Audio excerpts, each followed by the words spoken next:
For anybody who's watching, we are slowly putting together the Canadian Rational Investor and LowPro trading plan presentation tonight. This is our first episode. I will, by default, put my website up on the screen, and we will slowly await the participants. Until the show begins in earnest, I will go on mute.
Hey, there's our man of the hour.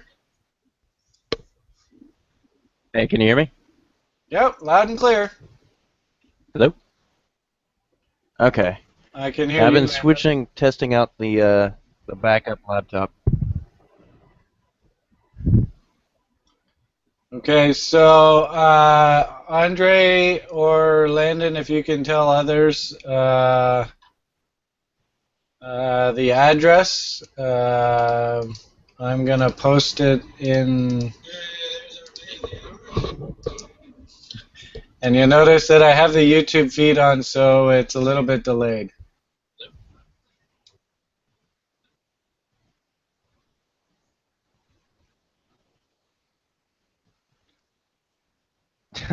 I had a loop from the YouTube feed going on.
So just keep in mind, Landon, that we are streaming live, so I suppose we don't want too much downtime.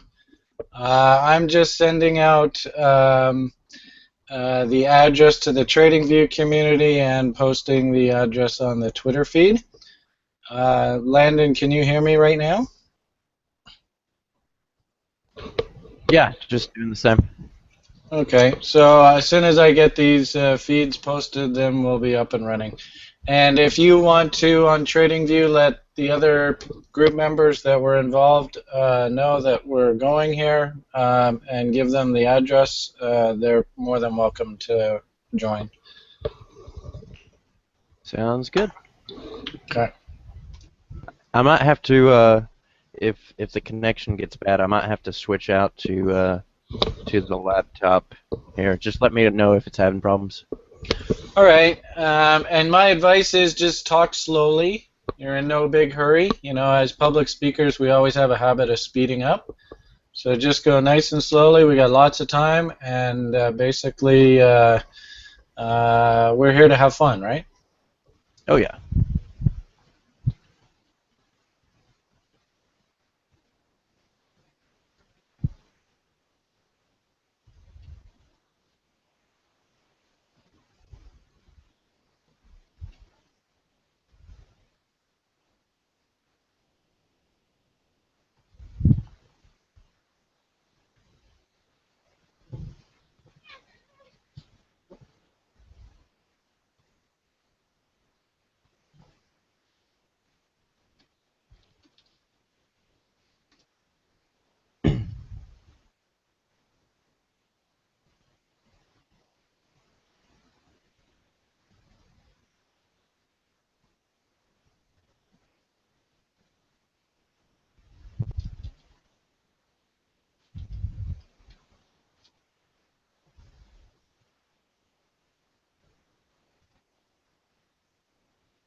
Hey Brian, I think we still have all the other guys stuck in the other hangouts.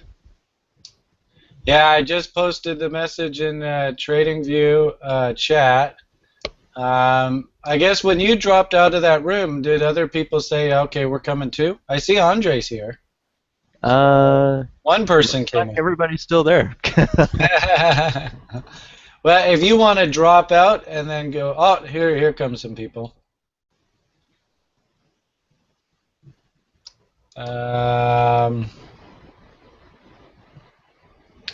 yeah, I See, mean, I don't know if they get the and message or not. also the people that you said that you thought you told about, I've tweeted the YouTube address.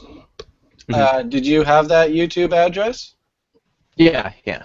Okay, so hopefully they can see it from there. Hello, Elliot. I don't know whether you have a voice or not. Nice to have you here. And Andre, welcome as well. And as I said, I just sent the message to the TradingView community, and we should probably get a couple people from there asking to join as well. And I just sent the message to the old hangout.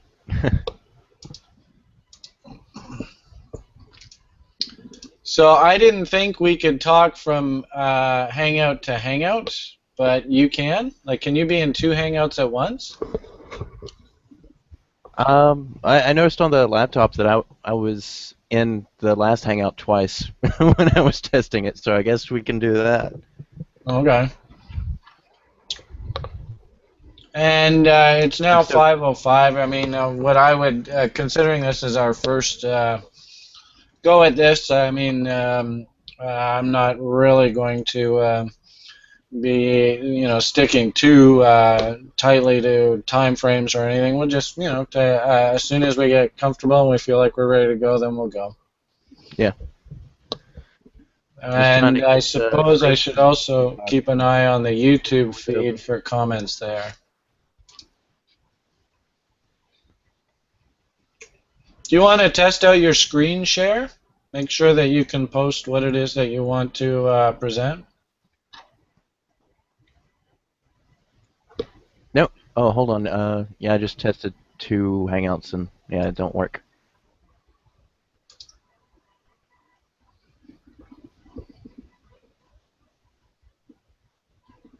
Okay, you there? Yeah, I'm here. What was that? Okay. I was testing out our 2 Hangout theory to see if it worked, and it does not. So Yeah, I don't know why they yeah. do that. There's a screen share Um, though. oh, it looks like people are coming in here. Who's this? I recognize that gnarly old dude.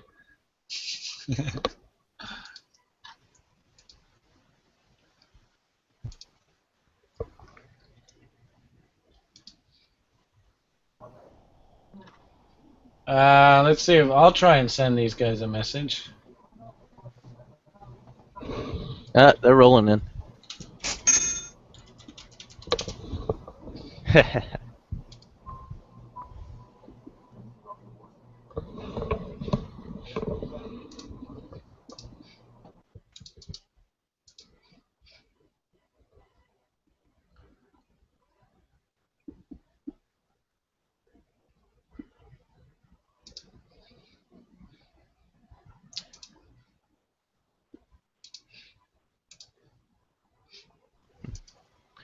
While we're waiting for everything to get rolling, there's some nice little price action on Bitcoin right now. 496. So I don't. What do we got here? What's the last price? Is that right? 496. 490 on Stamp, 488 on Phoenix. BTCE. Can you see my screen right now? Yeah, yeah. Yeah. So this is that same chart. So actually, we're just coming back down to my entry now on this long. I heard you guys are all super bearish and want to drive this thing into the ground. You can see my risk-reward parameters here on the trade. It'll be interesting to see if it can break this level here on BTCE. The key levels I suppose I'm watching at the moment are the low there at 490, 490.12, 490, 490.04, 491.97. So really, you got to see a nice punch through that 490. If that happens, I get a bear ABCD, of which the target for me will be there to there, there. Target will So be you had a pretty good entry on your long. that 491. Oh, shoot. The problem here is that, yeah, it's fantastic long entry, but trade's not working. You're still in the reward zone here. Pardon me? I said you're still in that reward zone up there.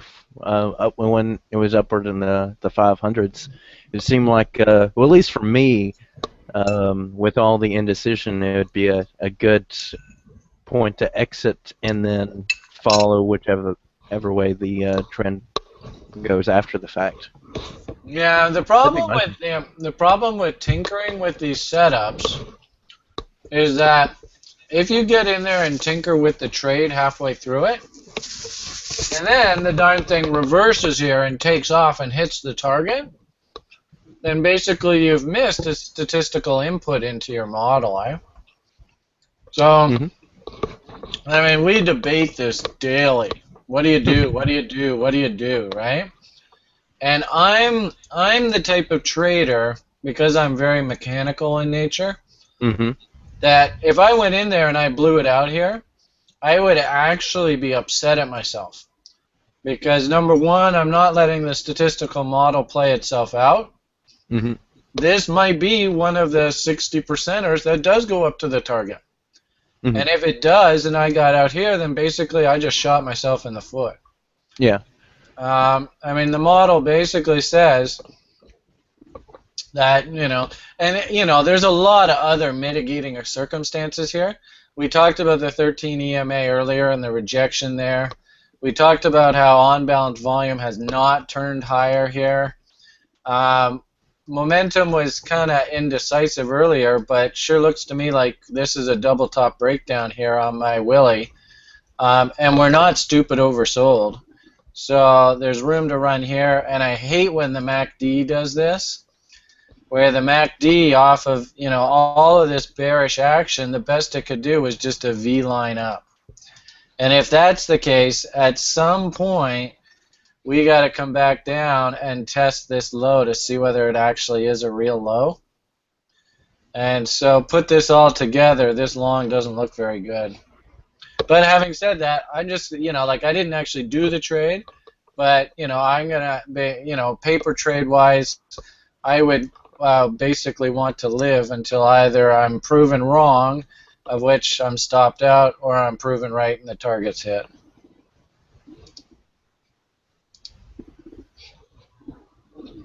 Okay, we got another person asking to join.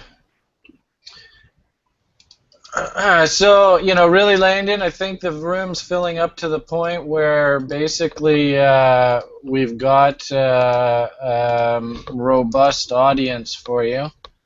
As soon as you sort of feel ready, then I'll go through just a little intro. Sure.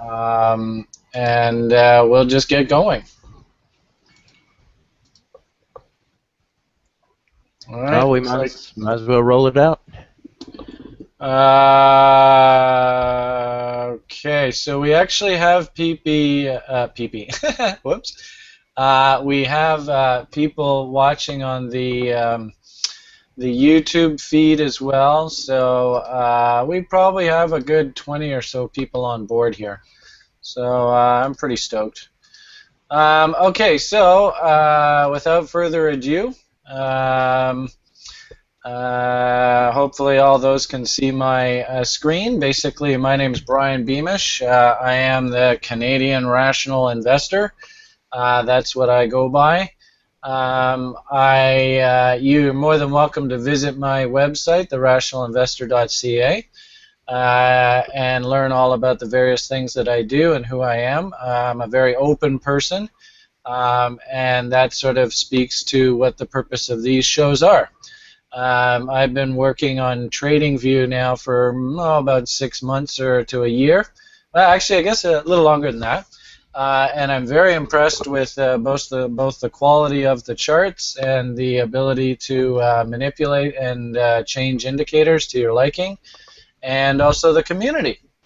I developed this show idea. Basically, I run tutorials to try and explain my sort of methodology when I look at technical analysis and fundamental analysis.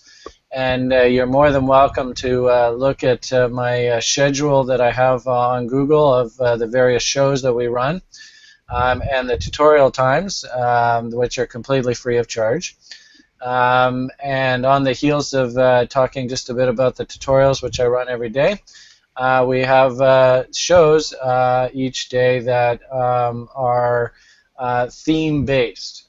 Today's theme being Saturday, markets closed. I believe it's probably a good time for us to maybe step back, take a look at what our approach is, whether we're looking at this from a professional perspective or whether we're trading just from the hip and we're acting very amateur.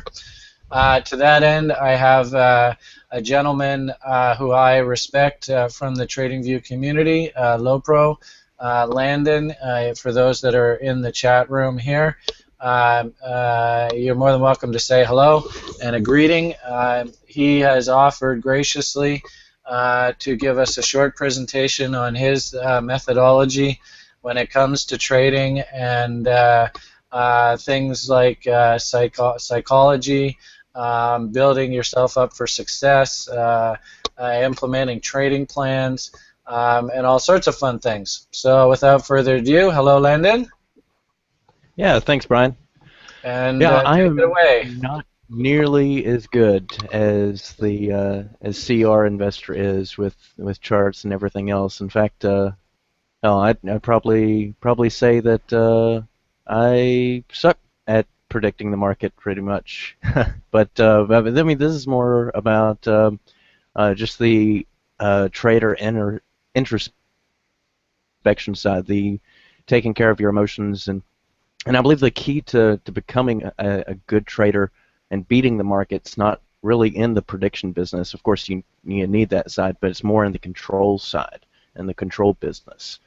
So using that as a reference and not having a lot of experience until basically this past year, that has been my main focus. And the experience comes. It's something that, okay, you learn this skill, you learn that skill, but being able to take care of and control your emotions has so far been my greatest asset. It's the thing that's been keeping me profitable trade after trade after trade.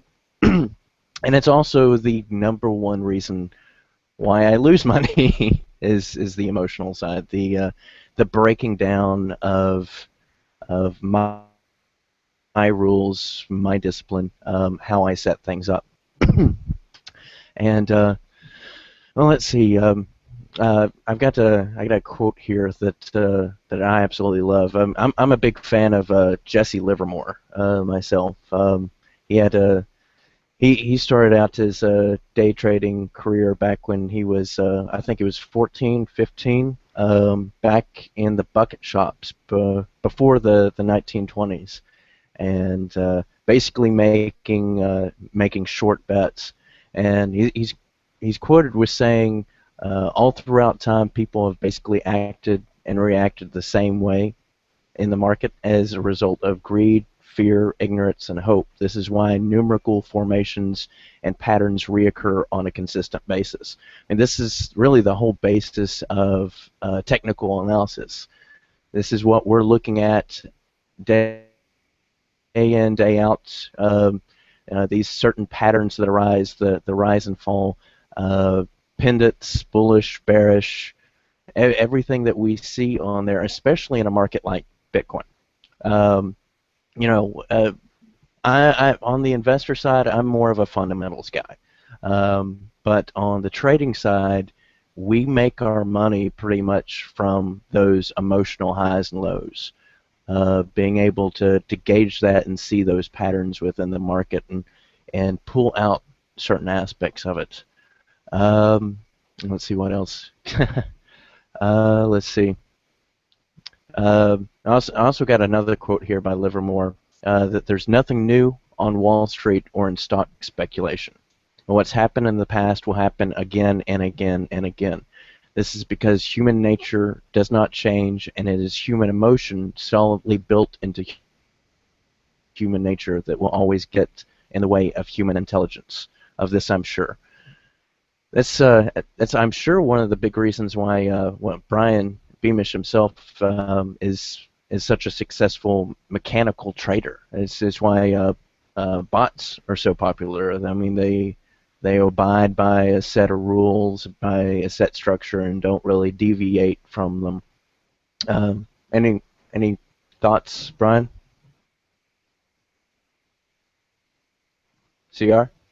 Hello. Yeah, you caught me off guard there. I'm just managing things here. Well, the question is, what was the There's all that question? wonderful Sorry, price action.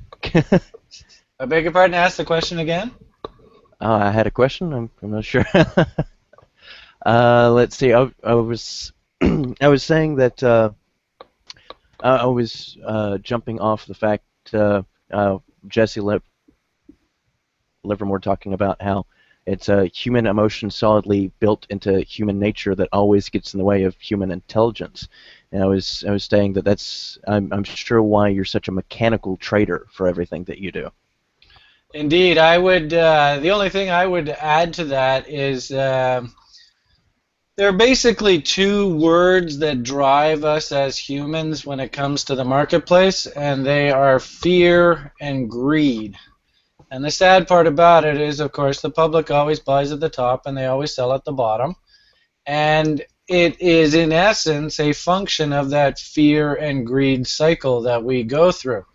And, the general idea of creating trading plans and creating systematic approaches to investing and how you make your investing ideas is solely designed to deal and to face that problem of fear and greed.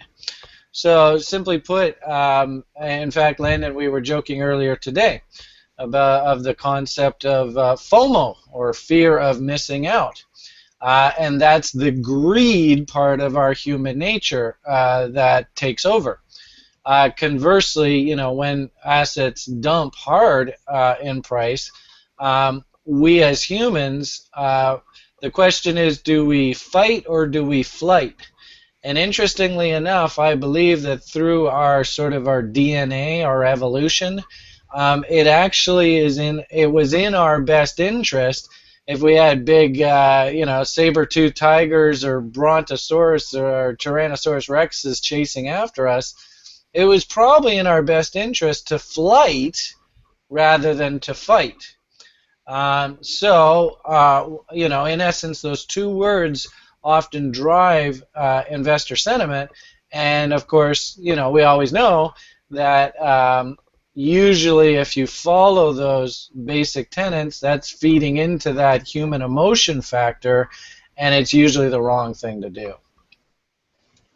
And I was saying that, I mean, that's usually how we get our technical analysis in the first place. All these patterns that arise through the marketplace are all derived from that fear and greed pattern.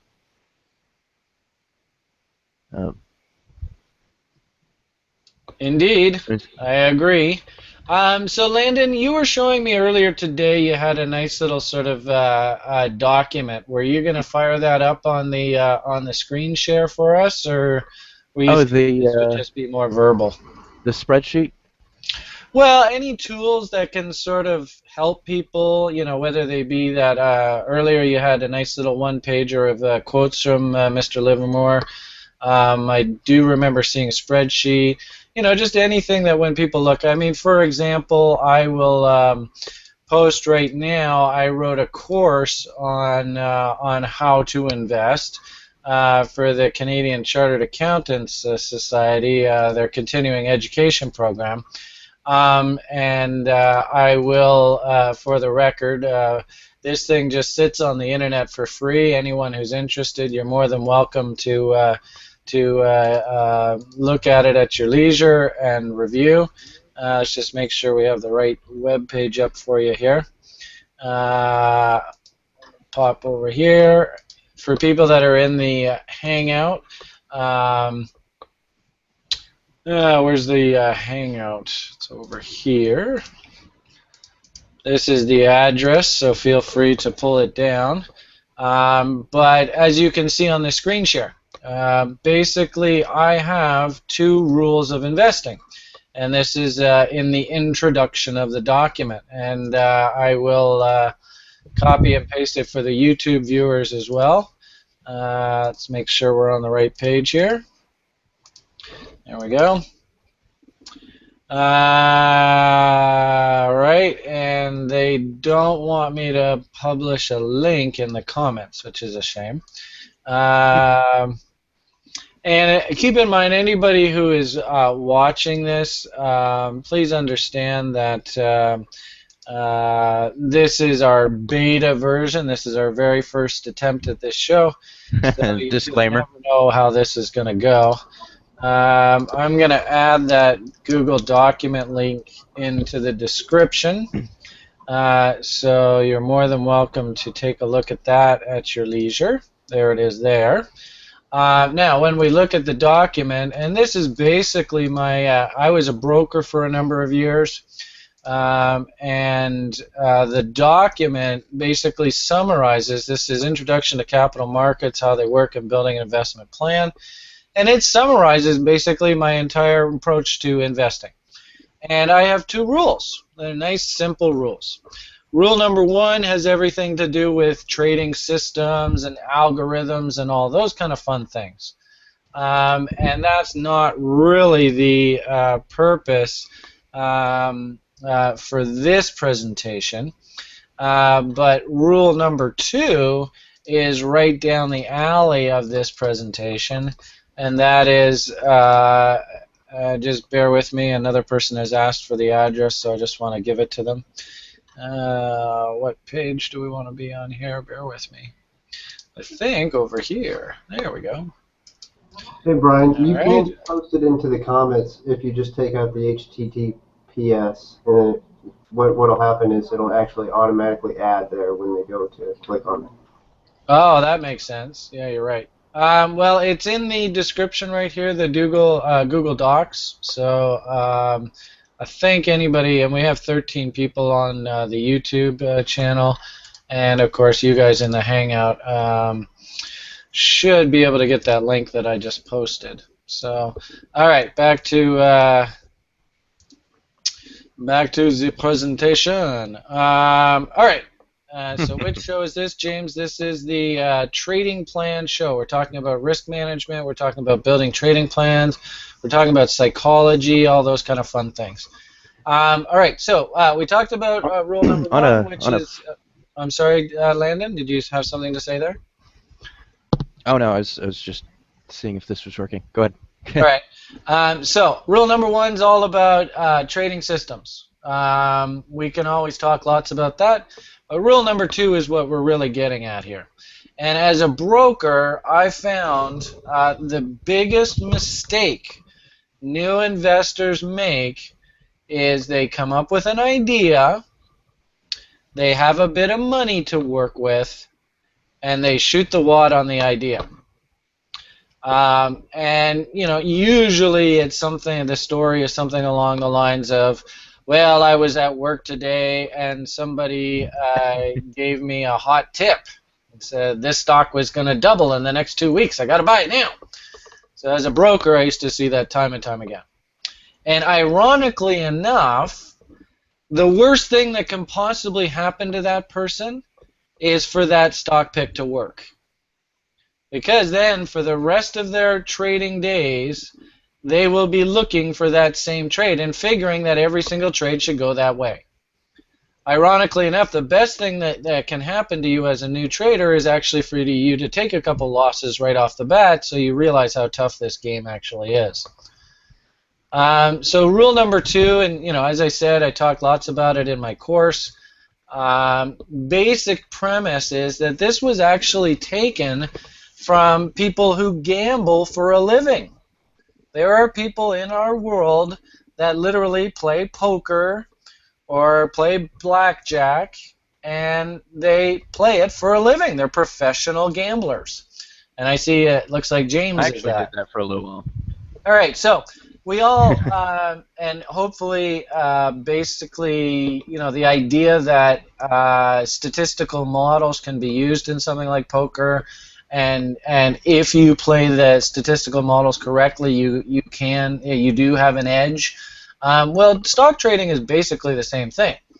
Now, I'm a big fan of the Market Wizards books, so viewers who are interested in learning about how fund managers and people who do very, very well in the market, how they trade for a living, I'd highly recommend that you read those books, because they're basically just interview after interview, just talking to really good traders. And I can't remember who it is just off the top of my head, but one of the gentlemen continually made reference to this Vegas analogy. That's what he called it. And the rule, just simply put, is don't risk more than 5% of your stake, or whatever it is that you have to work with, on any one single idea. And the premise, I suppose, is really, it goes back to Sun Tzu and the Art of War. And then the best line there is, "He who fights and runs away lives to fight another day." So the point being that you never want to put yourself in the market into a position where you can't fight another day. And that's where rule number 2 comes in. You know, we can trade day in, day out, day in, day out, but every once in a while the market just goes into a tizzy. And, you know, it's all well and good to say, yeah, I'm 100% invested in this one idea and it's balls to the walls and I'm either going to make money or I'm toast. It's quite another after the trade fails when you come to me, Mr. Client, and you say, yeah, Brian, I should have listened to you. I risked too much on that, and basically I'm toast. I'm going to have to close the account.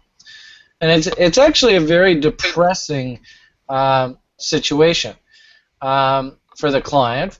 For the broker, ironically enough, it's quite a feeling of failure that you just didn't get asset management and money management principles across to the client. And then, of course, the sales manager doesn't like it because he doesn't want to see business leave the door.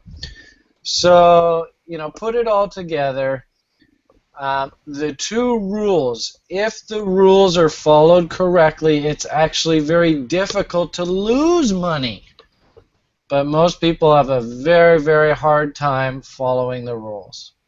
All right, back to you, Chief. What's our next topic? No, I like that poker analogy, and that's one of the reasons why I love trading so much. I've always been absolutely obsessed with poker, and I don't know if it's the analytical side, the emotional side to it, but going back to that poker reference, I think on the emotional side, one of the fundamental things to understand in poker is that the chips that you have now are your chips. They're nobody else's chips. Your current balance is all that matters, and a lot of new players often get caught up in the reverse of that situation. You know, they've won half a buy-in, and they start making poor decisions because, well, I'm just playing with my winnings, and that's not really a very profitable mindset. And if you sit down the table with at the table with $1,000, and 10 hands later you have $2,000, you don't have 1,000 plus your winnings. You have $2,000. You know, you could step away from the table at any time and go spend that money somewhere. And for some people, stepping away is a good decision, and after they've made a considerable amount of profit, because being up a lot is too much of a distraction for some people. I know there are online pros and semi-pros that have an actual stop gain for this very reason, and then they realize that they start making unprofitable decisions after winning a lot and force themselves to step away early after they hit their target for a session. I'm kind of the opposite of that personally. In the same aspect, a lot of people get caught up in winning their money back. This is one of my this is one of my crutches. In fact, I'll pull up my old trading spreadsheet here in a second, and you'll see that you know, the majority of my losses are either in a panic scenario, some emotional setting, or what I call the sunk cost fallacy, which is what I'm talking about here. Just that wanting to win back your money, when in fact it's not your money anymore. A lot of people will go on tilt, being placed in a poor psychological state and start making bad decisions. And some are the opposite. Some guys are when they're in the red, it's a motivating factor. But the idea is you can't really let your current profit or loss, regardless, change your decision making at all. A lot of good investors and a lot of good poker players in the same right will develop a process, a strategy away from the tables, much like Brian has, and then execute it in that sort of scenario. And then, even though I disagree with not pulling out of a decision once it starts looking bad for you, or you have new evidence as much, I certainly understand where Brian's coming from on the sticking to the play mindset. So, and kind of on a funny note here, how many of you guys? I've talked to a few traders that do this. How many of you guys have sticky notes or have a lot of sticky notes. I don't know if some of you know what I I mean. got lots. Yeah, yeah, sticky notes all over the monitor with the do's and don'ts of trading. Every month I have to go through a housekeeping. The biggest one I have on my screen, it says, I deserve to make money for the hard work I do. Hey, there you go. I need to write that down. And Let's see. what's I've got. interesting about trading, right, is that people put in a lot of hard work, but Hmm. they don't get paid. And the thing is, and what I find in my trading experience is that if I see a market moving in my direction, my knee-jerk reaction is to book the small profit. Hmm. And I literally have to look at that and say, no, I'm in the trade. I took the risk. I've got to get paid for this risk. And then a minute later, boom, I'm filled at my target, and I look back and say, thank goodness I didn't get suckered into moving my stop. That happens so often.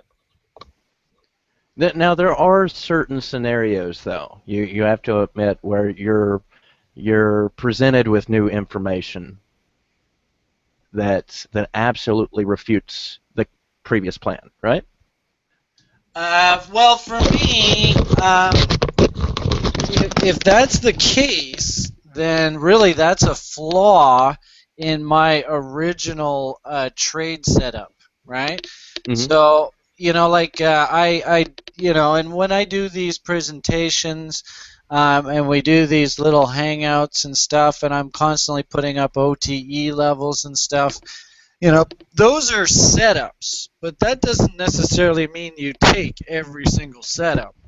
The point being here that if, as a trader, I have to come to the marketplace with an unquestioning belief in my trading plan.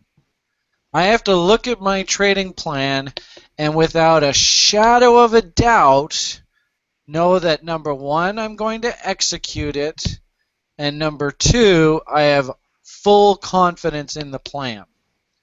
Now, if I put a trade on and it is part of my trading plan, it meets all of my criteria of my trading plan.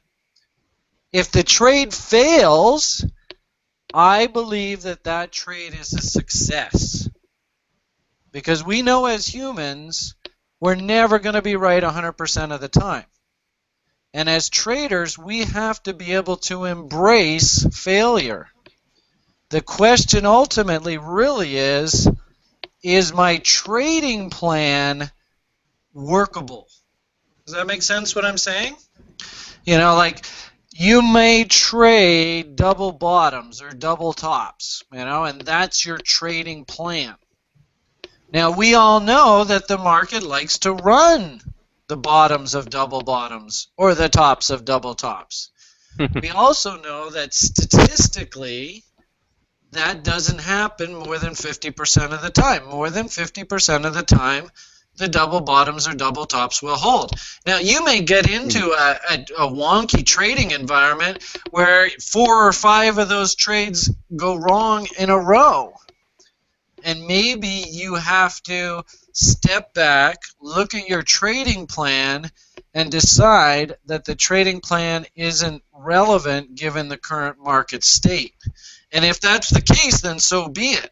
But if you laid out your criteria for why you're going to do a trade, and remember CRI's rules of investing, right? Rule number 1 says that your algorithm or whatever model it is that you work with, you have to have an unquestioning belief that it is going to yield you the results that you look for. And ideally for me, I look for two times my risk on any trade. It's going to yield those results 66% of the time. Now, we all know that statistical models, for them to really be relevant, they need at least 20 or 30 inputs, right? If you did 4 trades and based your statistics off of 4 trades, you're kind of fooling yourself. That's not realistic. You may have 4 trades where all of them work, and then you look and say, look, I got a model that's 100% accurate. Well, that's not really being realistic. So I hope that answers your question, Landon. But my belief as a trader is if I stick to my trading plan and I follow all my criteria of my trading plan, then even if I get stopped out at my original risk level, because keep in mind, every trade that I put on, then before I pull the trigger, I know exactly what I'm going to risk to. I know exactly what profit I want, and I know that the amount of money that I'm risking on this trade is not more than 5% of my entire stake.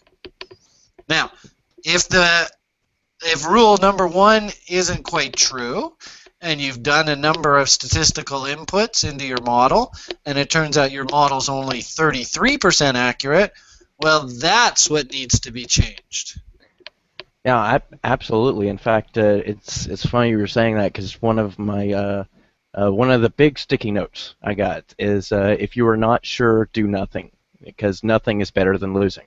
And then of course Jesse Livermore is famous for stressing uh, sitting tight and holding off until you're absolutely sure, as well as expressing how important time is for an investor and a trader.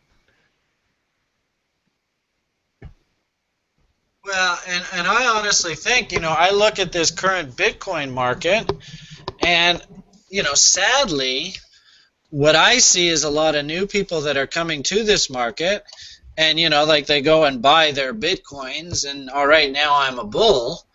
But they, for me as a trader, whenever I'm thinking about putting a trade on, I think, what's my risk first? If I do this and it goes against me, how much money am I going to lose? And that's the approach that I always take when I come to trading. You always think of the risk first, then ponder the potential reward. And if that potential reward, and really you have to sort of mull it over, is there enough justification to see that potential reward? I'll only consider that when it's at least twice what my risk level is. And you're like me. You're very against averaging down as well, right? Never add to a losing trade. Never, Yeah. ever, ever, ever. Oh, that seems to be a rampant thing in the Bitcoin community, and I'm sure it's a result of two things. Of one, the fanaticism, which is all well and good, and I've been a fan of Bitcoin since 2011, and didn't start trading till last November. I know, that's embarrassing, but when I did start trading, I curbed my fandom to the door at that point because you have to remain objective to be able to do this accurately. And I know another big reason a lot of people do the average down is because, well, they see those long-term bull charts, the one where we're just stair-stepping up and up and up. And sure, that's probably a likely possibility, but for me as a trader, I've always got in the back of my mind, well, you still don't have a crystal ball. You never know if there's going to be a shift in the long-term trend, and I don't believe there is going to be. I think it's going to continue on its bullish run eventually. But at the same time, even if you do believe that, you're sacrificing so much of not only your role but your capital as an investor moving on to the next trade, because you don't know when that midterm bear market is going to end. It might take much longer than you previously thought. It might get down to very low levels, and rolling the dice as it is, and getting up to that moon level so many talk about, you're actually missing out on so much more of having cut your losses short and moved on and found a much better opportunity later down in that in that bear market. summarize it up pretty well for you, Brian? Well, I have a nice simple saying. You ready? Sure. Many a short-term trade turned into a long-term investment. Absolutely. And that, sadly, it's the hallmark of the stock business, right? And interestingly enough, like I was a broker in the penny market here in Vancouver for a number of years, and the penny market, they have built-in ways of flushing those people out of the system. So, somebody may buy a stock, on a rumor or a hot tip or whatever. And, there's lots and lots of examples of even big blue chip names doing the same thing. And, you constant, like through the whole bear market, you play this game. Well, surely it can't go any lower than this. Well, surely they couldn't take it any lower than this. No, there's no way they could take it any lower than this. And the worst part about stock investing is that people don't realize there's actually two components to a stock. There's the stock price, which everyone sees, and then there's the shares outstanding, which nobody sees, and nobody really talks about on a regular basis. And it's the shares outstanding that kills you in stock land, because at the very bottom, to add insult to injury, you're already down 80% on your trade. Then the company goes and rolls their stock back, a stock consolidation like 10 to 1 or 100 to 1, and now it would take a miracle for you just to get back to break even. If maybe you're now down like just a staggering amount, like in the thousands of percent. It's just crazy how it gets. I'm not quite sure how they deal with something like a Bitcoin, but I think it applies very perfectly to Bitcoin, actually. There are so many people. I mean, you hear left and right, cold wallet here, cold wallet there. This hasn't been touched. That hasn't been touched.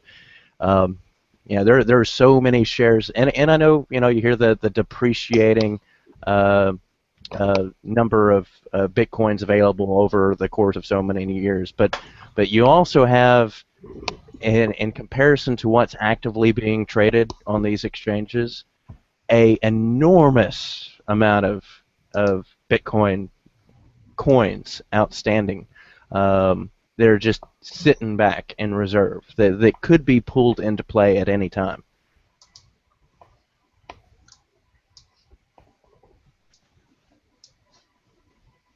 Hey? Yeah, sorry. I was just adjusting the screen so you can see the two rules. Yeah, and what I actually see in this Bitcoin community that's actually a little bothersome, and I don't want to sound like like I'm tooting my own horse or anything like that, but as a broker, when I come to something like a Bitcoin, the first thing that jumps out at me when I look at this story is this is an unregulated market. And sadly, there's a lot of people in the marketplace that actually like that idea. And frankly, as a guy who's been through the ringer a few times in his trading career, I know that that's a potion for disaster. And sure enough, this silly Mt. Gox scenario is just basically why markets are regulated. There's lots and lots of stories in North America about how markets were manipulated prior to the Great Depression and the massive regulation that came down on exchanges. And I would argue that that's what really needs to happen for this. Everybody's talking about acceptance and adopting it and all that. I can't see how a major corporation can take a risk on something like a Bitcoin right now. Like, I was surprised to learn that there is no North American exchange for Bitcoin. I've only come to this story in December. I was at a Christmas dinner. And a cousin of mine who's a big computer guy, he asked me all about Bitcoin and all this, and I didn't know anything about it, and so that's when I first got interested in this. And it actually surprised me that there just is no North American exchange for these Bitcoins. That might be changing, and I think if you listen to the whisper of the winds, I think that's coming. But that in itself should be a major red flag to people. And what I also find too is that the public often gets involved in these crazy unregulated markets, and they get taken advantage of. And through the 90s, when we were trading the dot-com boom, the same sort of unregulated market exists in stock land through what they call the over-the-counter market.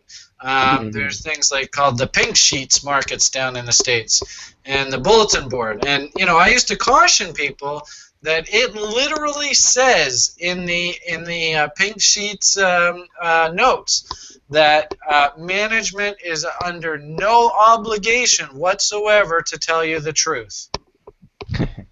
That sucks. I read stories about how 200,000 bitcoins just mysteriously turned up out of nowhere. And then I read another article the other day that said 600,000 bitcoins were just turned up out of nowhere. So, as long as these markets are unregulated, it's the old Latin saying, right? Caveat emptor, buyer beware. This is dangerous stuff we're playing in. So, not only are people, new people coming to the market, playing, with what I would consider not really professional money management techniques, but to add insult to injury, the market that they chose is an extremely dangerous market in itself to be trading. So put the two together, and there's a lot of potential for a lot of heartbreak here. And the only way you get the heartbreak is with price going down. Like it just so happens to be right at the moment. Not unless you're short like I am. Well, we're not all as smart, savvy investors like you, Landon. No, I was just talking just earlier with you, CR, that of some of my biggest flops, and they all seem to have kind of coagulated here recently with the adoption of margin trading. So. But it's definitely started to level out. One of the big things that I've got to force myself, and I definitely recommend to other people, is to look at everything in numbers, and this will help with the greed side of it, which gets me too often than not. I mean, we're all in here for the gold pot at the end of the rainbow, but it's not going to come tomorrow. And got to make sure and curb that greed side, and you can do little things too that help with that. One thing I do is as I look at my Bitcoin or the amount that it's worth as a number. I don't see the dollar sign. The amount of money you accumulate is a number, and your goal is to maximize the latter. And the best way I think of to do this is becoming emotionally detached from it. Don't think of it as $20. Just think of it as 20, and at every moment make the best move possible to increase that number. Yeah. Indeed, when trading, just so all the viewers understand, I'm not really actually trading these Bitcoins. I am trying to accumulate them over time. I do trade crude oil on a full-time basis for a prop firm out of Chicago, and that's sort of my full-time vocation. I sort of do this Bitcoin as a hobby, and I am just slowly accumulating coinage. So I'm very happy with my strategy with regard to that. In crude. And in the prop firm that I work with, we don't even talk in dollar terms. Everything's ticks. How many ticks? How many ticks? So somebody, I see James he posted a question here. Can you explain a little bit about risk management and what risk level is? So very simply, James, and you say here, so what do you mean by 2 times your risk? If I'm considering a crude oil trade, first off, I have to take into consideration my account size. So I personally am trading one of the smaller accounts possible. So right off the bat, I'm not shooting 5 lot, 10 lots at the market, right? I'm a 1 and 2 lot guy. Secondly, because of my model or my portfolio size, and keep in mind my 2 rules of investing, I have a very finite risk level in mind whenever I'm considering doing a trade. And in fact, I'm a big fan of the ICT, the Inner Circle Trader, Huddleston.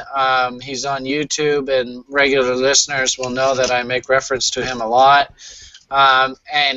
And professional portfolio managers, just so you're all aware, they don't even like my 5% rule. They would prefer that you risk no more than 2 to 3% of your entire stake on any one single trade. I'm able to take a little bit more risk. I think that's what his name is. I can post the YouTube link, but and I'll do that. I'm sorry. Go ahead. To that point, I got another sticky note rule. Trade with an amount that stings to lose, but doesn't impact you long term. That's right. You always got to fight for another day. And if you're trading with such a small amount that you don't care about it, then that's a problem too. Well, so just to finish my thought there. So James, at the beginning of each day, I can pretty much, and in actual fact, I have like daily loss limits. The firm that I work with has very specific daily loss limits, and if you hit those, you're in the penalty box. And my personal loss limit is actually half of what the firm's loss limit is. So I never ever get into a situation where I'm in the penalty box. But you know, just for demonstration purposes, my maximum loss limit on any given day is $500 by the firm. I myself am willing to take half of that, or $250. So what that means is that when I look at a trade potential setup, I have to look at risk first. And ideally on a day trading basis, I'd like to be able to take 3 trades in a day. So if you take $250 and you divide it by 3, basically we're talking about 8 ticks of risk. So again, we don't talk in dollar terms, everything's in ticks. In crude oil specifically, each penny is a $10 increment. So in essence, on any single trade setup, I can take a grand total of 8 cents of risk. And I can only consider that trade setup if I can justifiably see 16 ticks going in my favor. So what that means is, as a professional futures trader, most often the only trade setup that I can actually trade comfortably with is basically selling highs and buying lows. And I was joking with Landon earlier today about this. I'm an old trend follower from my broker's days, and that actually goes totally in the face of trend following strategies. And what I've found statistically, and I've been doing this for a couple of years now in earnest, I mean, you know, thousands of screen hours, is ironically enough, it's on tags of new highs and new lows that you often get a violent knee-jerk reaction in the other direction.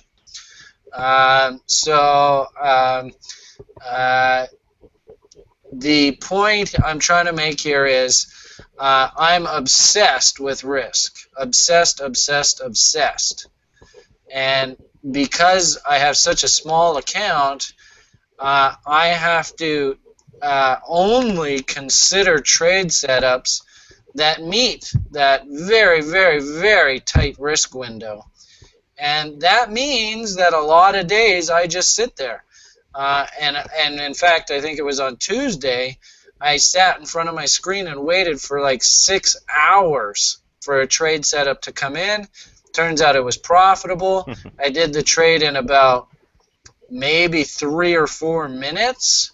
So literally 6.5 hours of work, of which actually being in a trade was a grand total of about 3 or 4 minutes. And my daily profit objective is $90. I walked away with $170. My manager's happy. He's got a big smile on his face. I'm happy because my net P&L is going up. And on balance, at the end of the day, it was a success. Now, if you had asked me any time during that first 6 hours, I would have told you this is a pain in the ass and nothing's setting up and I'm pissed off and yada, yada, yada. But that's a trader's life. That's just the way it works, is you have to be super patient and only wait for the setups that meet your criteria. Oh, I know. I'm exactly the same way, and more often than not, not doing that due diligence or not being patient enough is usually how you result in halfway through the trade being emotional about it. Right, and the irony of all that is that a lot of the emotion comes from the fact that you're doing what naturally feels right and it not working. And that's one huge thing that I had to learn about trading, was that, you know, ironically enough, to be successful, you have to do kind of what the exact opposite of everyone else is doing, which is very hard to do. It's all part of human nature. That's right. You know, and this gets back to your original thesis you had earlier, Landon, about, you know, the market is designed, number one, the market's designed to take as much money away from as many people as much of the time as possible. We have to understand that. That's the way the market is actually built. All right? So, what's your edge? You know, you have to figure out what your edge is. And then you have to be patient like Job just to sit there and wait for your edge. And it can be painful. It can drive you crazy. You know, we had a one day through the week, I can't remember specifically which day, we had a really, really strong trending market in crude first thing in the morning. And I'm a range trader. You know, this setup that I just mentioned earlier is all about range trading. So I had to literally wait for like 2 or 3 hours for the trend to finally run itself out. I did a number of sim trades trying to pick the top, and they all got blown out. So my patience in not taking a live trade through that rally was warranted. And eventually the market pulled back into a support area, met all my criteria, pulled the trigger, nice trade, nice profit, done. And that's, you know, and the irony of it all is that there's not going to be somebody standing on the sidelines giving you a big high five when you book the profit. Nobody really, you know, it's not really that big of a deal to anybody else. Yeah, my wife doesn't even do that. You can't even get props from the wife. That sucks. No, she just tells me to sell when I've made enough. And I better listen, too. Well, you know what I would say to her is, you know, fine. If it's in the trading plan, great. I'll do it. If it's not in the trading plan and you were right, then maybe I need to change my trading plan. Mm-hmm. And you know, like the last thing I'll just say to that is that if you have a trading plan, and if you're trading the plan, then a big part of the whole human emotions component, just it never comes up. Because you're like, you know, you just have steadfast belief in the plan. And you actually get excited that you followed the plan rather than, oh, I made money or I lost money. And the plan worked.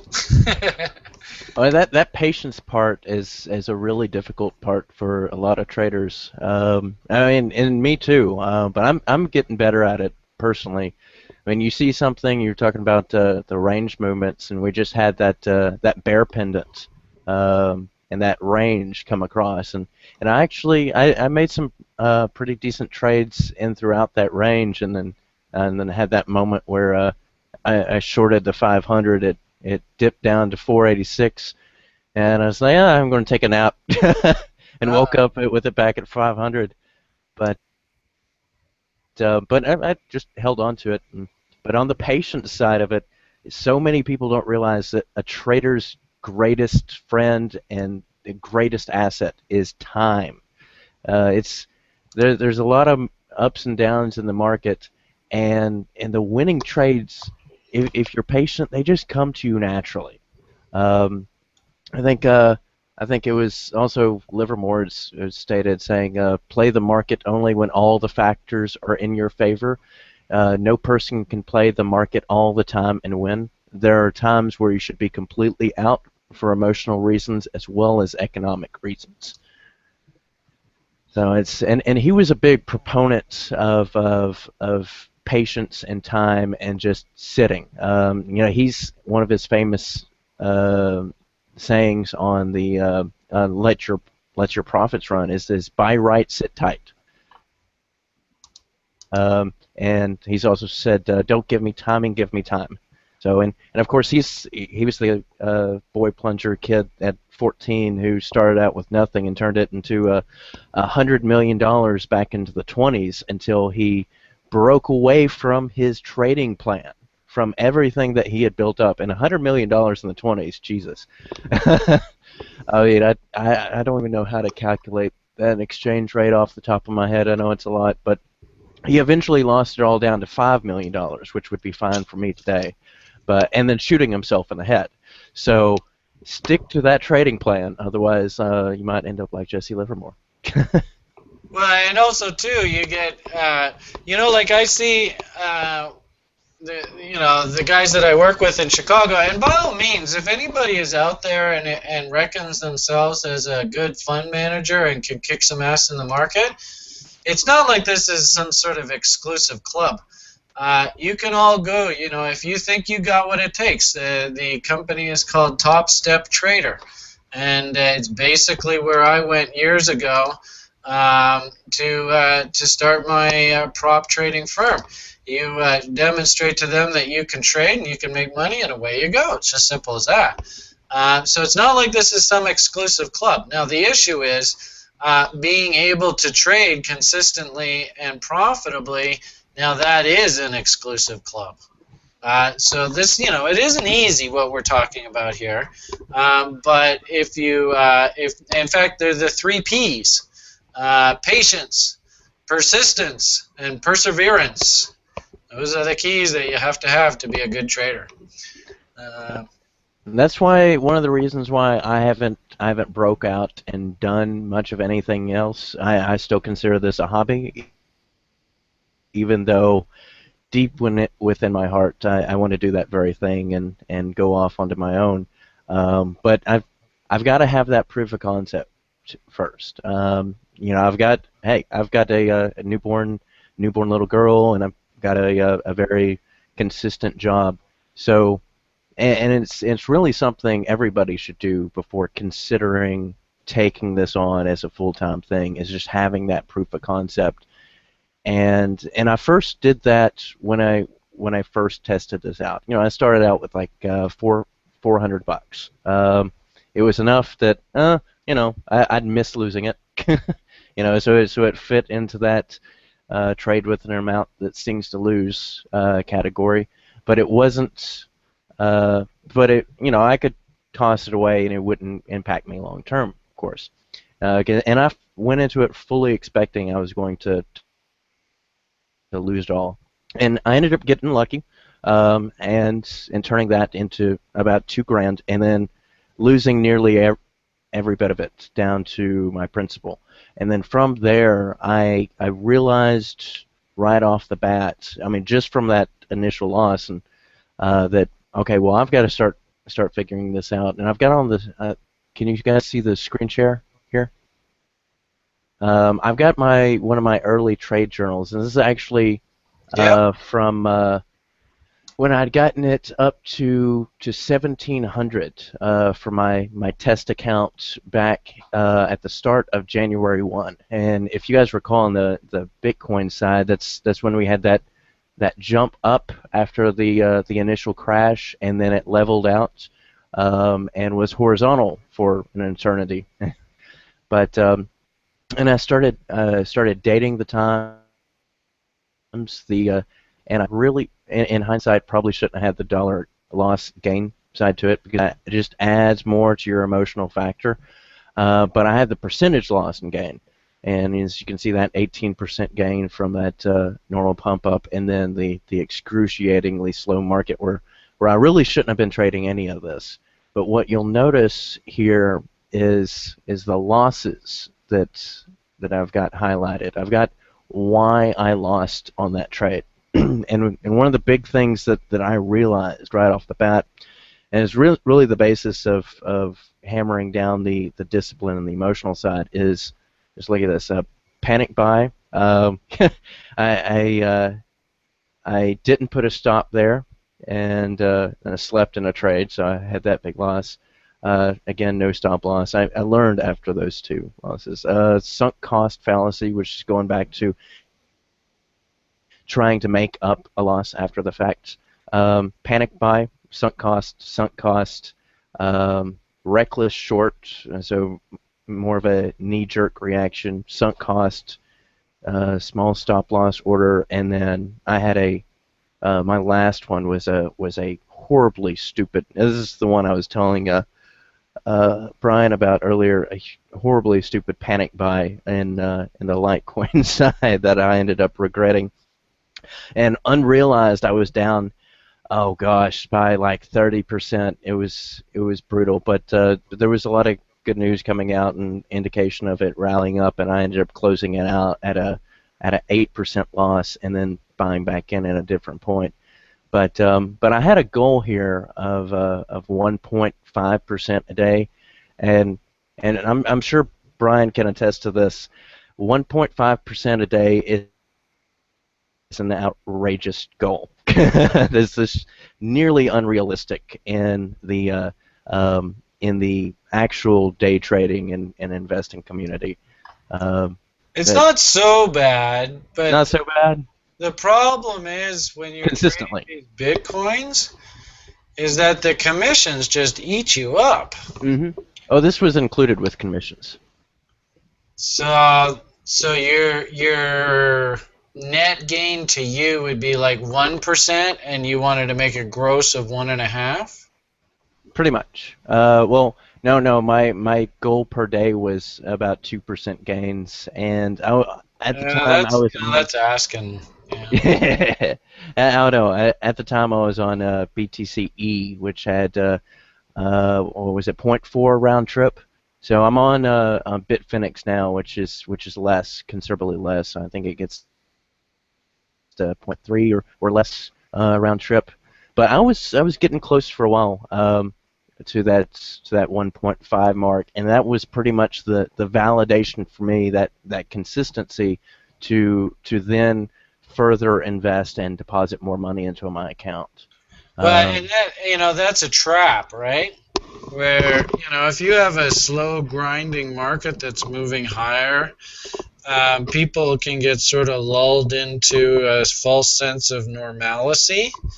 And then, if you get a week or two where the market goes completely sideways, that sort of it gets new people frustrated, and they want to either, they still want to make the money that they saw in the previous market state. Mm-hmm. And again, the market's designed to take money away from people. So, they do this on purpose. And it's not necessarily a they. It's sort of like, we collectively do it to ourselves. But in essence, the public, it's no coincidence that so many people have gotten interested in Bitcoin since last fall, right? The market has sucked the public into this. How you handle that You know, like there probably are quite a few people that bought at 1,000, then bought a little bit more at 800, then bought a little more at 600, then bought a little more here at 500, right? Um, Hmm. there are That's those averaging that are down. just ripping the market apart. I would say they're a minority. But I would say, it's the job of the market to find out where all of these new people's uncle point is, right? At what point do they say, I've had enough of this, I never want to buy this stupid thing again, sell it all out of the market and get me out of here. I don't think we've gotten there, and sadly, actually, I think this last rally, in my opinion, was actually a total setup, which means that we might have more bloodshed ahead of us. And You mean with the last bear pendant? well, what I see was that the market put in this double bottom on the sort of 2-hour chart, 4-hour chart kind of thing, Hmm. and they rallied it right into that San Francisco event. Oh, you're talking about those 550 levels with the low volume. Yeah, you were mentioning it earlier how you weren't really too impressed with that bottom. Hmm. And it was my hunch, and I'll just see if I can find it here for you guys. It was my hunch that like I've seen them do this on Bitcoin itself. There was a Miami convention a month or two ago, and they did the exact same thing. And the key here is that that convention in itself was going to generate some buying interest. So obviously they're not going to have the price of it right down at the bottom, right? I mean, people are going to know, and it's the classic cliche, buy on the rumor, sell on the news, right? And I find it really interesting that this whole Chinese nonsense happened after that convention. It didn't happen during it, didn't happen before it, happened right after it. So I'm trying to see if I can find the chart here. Yeah, I guess it was from back here. This was a few days ago. Yeah, right. So this is into the convention, right? And then so they set the market up nice and bullish. The convention's over. There really isn't any new buyers. And of course, we know what happened after that. Kaboosh, right? So this is, I mean, it's disappointing, but I've seen this happen so many times. It's so frustrating. That this rally off the lows here, this was all manufactured, in my opinion, into that convention. That's what scared me out initially, and I had a great long entry too, but and going back to your sticking to the trade bit, I in hindsight should have stuck with it because and instead of pulling away with a small profit from that 555 to 565 range. Of course, we all know it went up to the 580 and 590 range, where I was where I was shorting absolutely everything I got.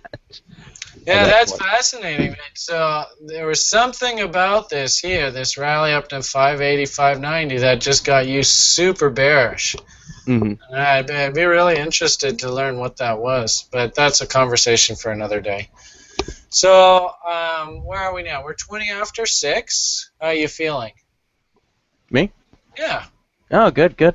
All right. How are you feeling? Do you think this presentation's going the direction you'd like it to go? Oh yeah, it's. I mean, we're covering a whole bunch of important points, and like I told you before, I'm a big believer in one of the best ways of refining your own skill set is talking about it with others and teaching different things and the sharing of ideas. So I consider this an exercise in making me a better trader myself. So All right. I want to see what I means I have on prove. my screen here. So, just to finish off sort of my input into this this module, if you will. Today's seminar or presentation, whatever you want to call it, was supposed to specifically, oh boy, what the heck did I just do? Address your trading from a sort of managing risk perspective. Oh, now what the heck did I just do there? Holy moly. Hey, I'll be right back. All right. So, you know, we didn't really look at too much of the charts. I tried to sneak a chart in there at the end, and tisk, Brian, I shouldn't have done that. We're specifically today supposed to be talking about risk and how we manage risk and dealing with some of the psychological components. So to that end, this course that I wrote, basically the third, actually I guess it's the fourth section of this course is all about managing risk. If I can get to this silly front page, there we are. It's called Getting Personal. Hopefully we talked a little bit about fear and greed and how those are the two driving forces in the marketplace. I believe as a trader you actually have to accept this reality before you can actually become a good trader.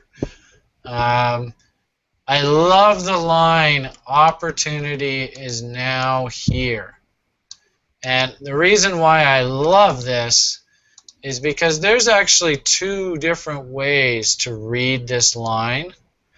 You can either read it as opportunity is nowhere, or you can read it as opportunity is now here. The reason why I'm just sort of saying this is because there are, at any given point in time, many different ways to look at the market. Some will look at it as bullish, some will look at it as bearish.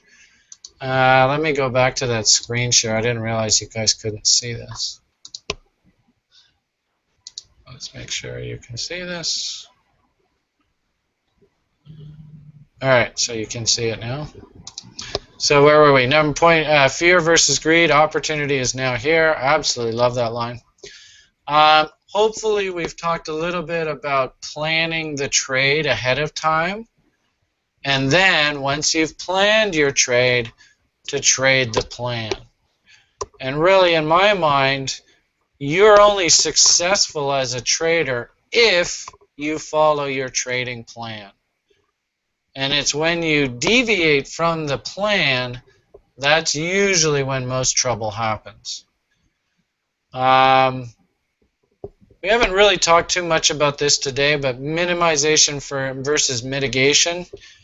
One can always minimize risk, but you can't mitigate it. It's impossible.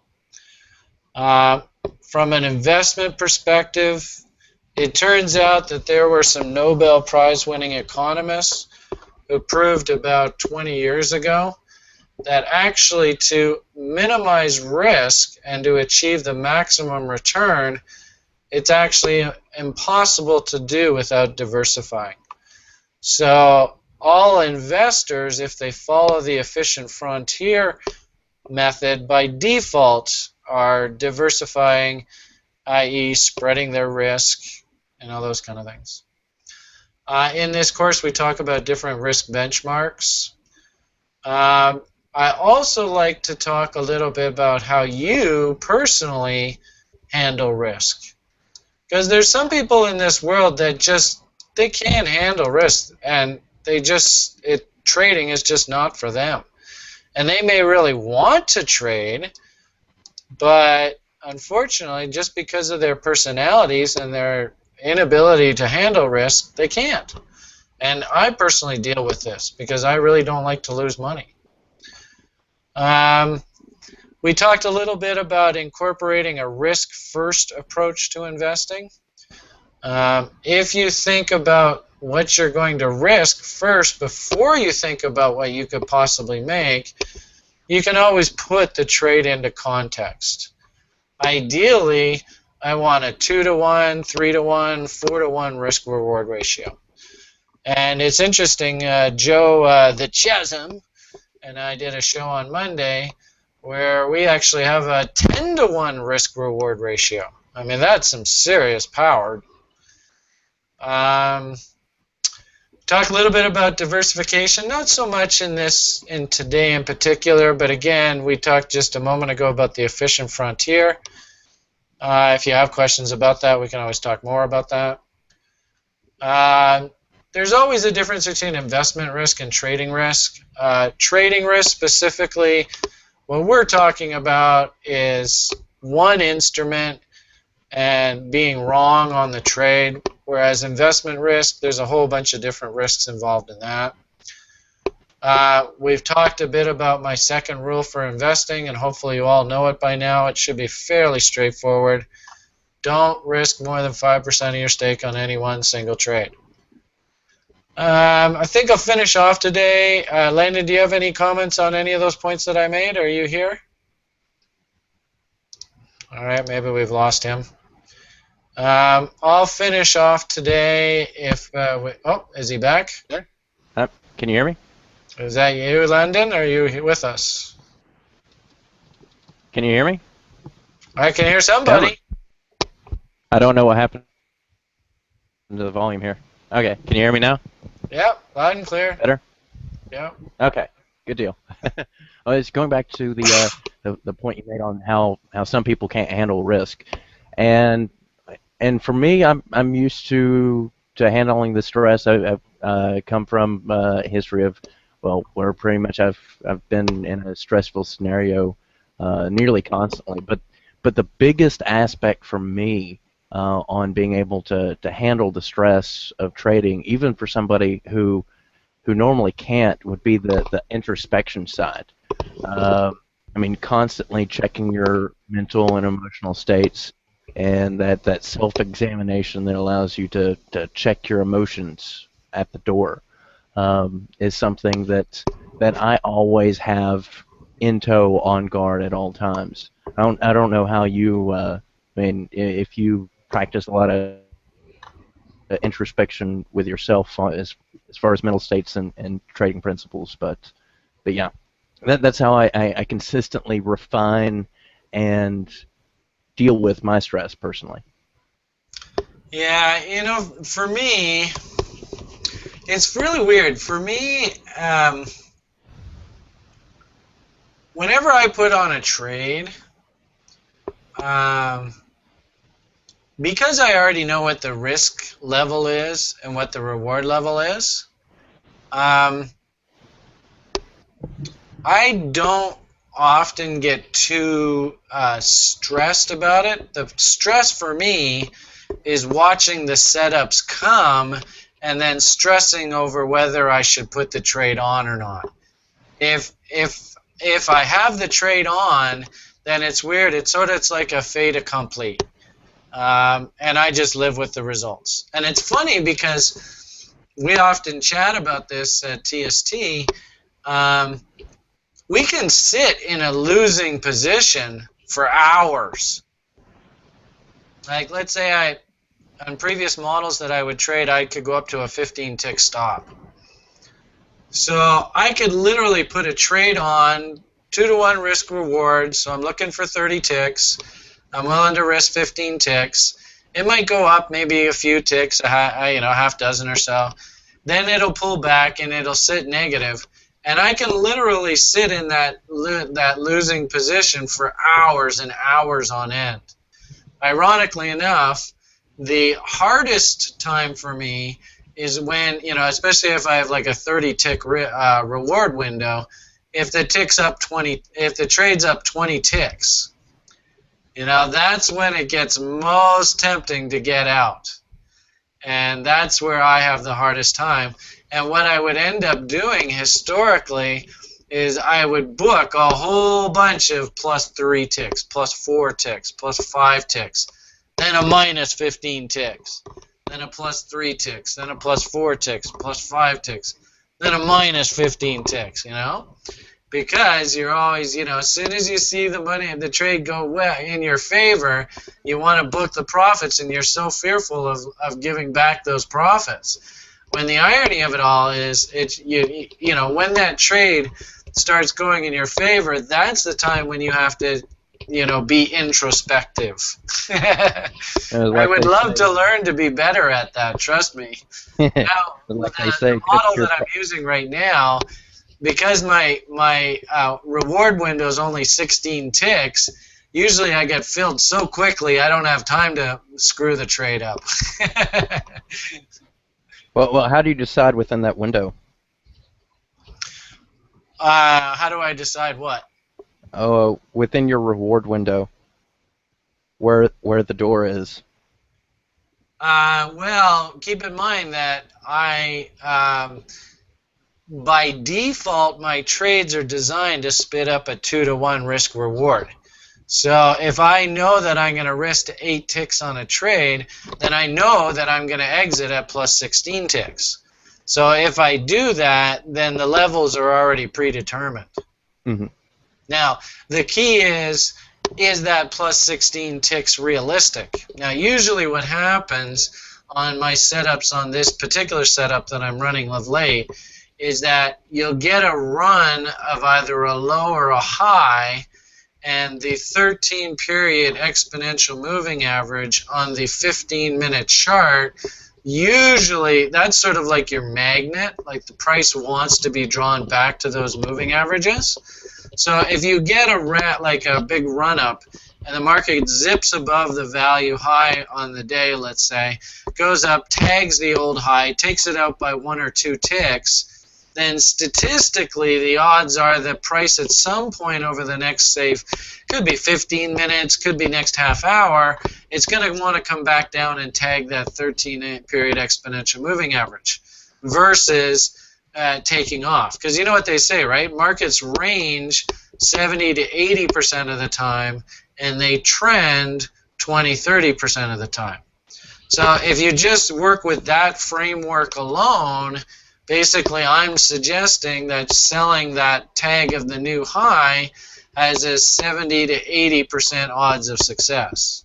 No, it's funny that you mentioned that. I'm having to deal with that take profit scenario right now because I'm currently watching the ticker up 8% on my short, and I've got that. The question is, did you have a predetermined target in mind when you put the trade on? Yes, yeah, I did. And has it hit that?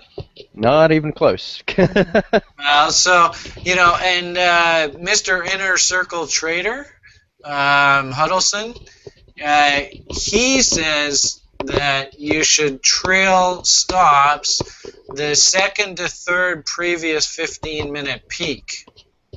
So pull up a 15-minute chart on your trade, count back the third previous 15-minute peak. That's where your stop should be. Does that make sense? Yeah. And then as new 15-minute peaks are made, you just slowly move the stop down. And the key here is that he's a big, what they call market structure fan. So if he starts to see higher highs and higher lows on the 15-minute chart, to him, that's an indication of potential market structure change. Mm-hmm. Now, you don't take the most recent one. You don't take even the second most recent one. You figure if there's going to be a stop run, those are the two that are going to, that's where the stops are. You take the third most previous one. Does that make sense what I'm saying? Oh, yeah, absolutely. If you're short. If you're long, it's the exact opposite. All right, so just finishing off my little one-pager here that describes sort of issues we should think about when we're dealing with risk. The last two parts of this module, and this is part 4, getting personal. The second last one is all about talking about the fact that really we as traders, we're all small business owners.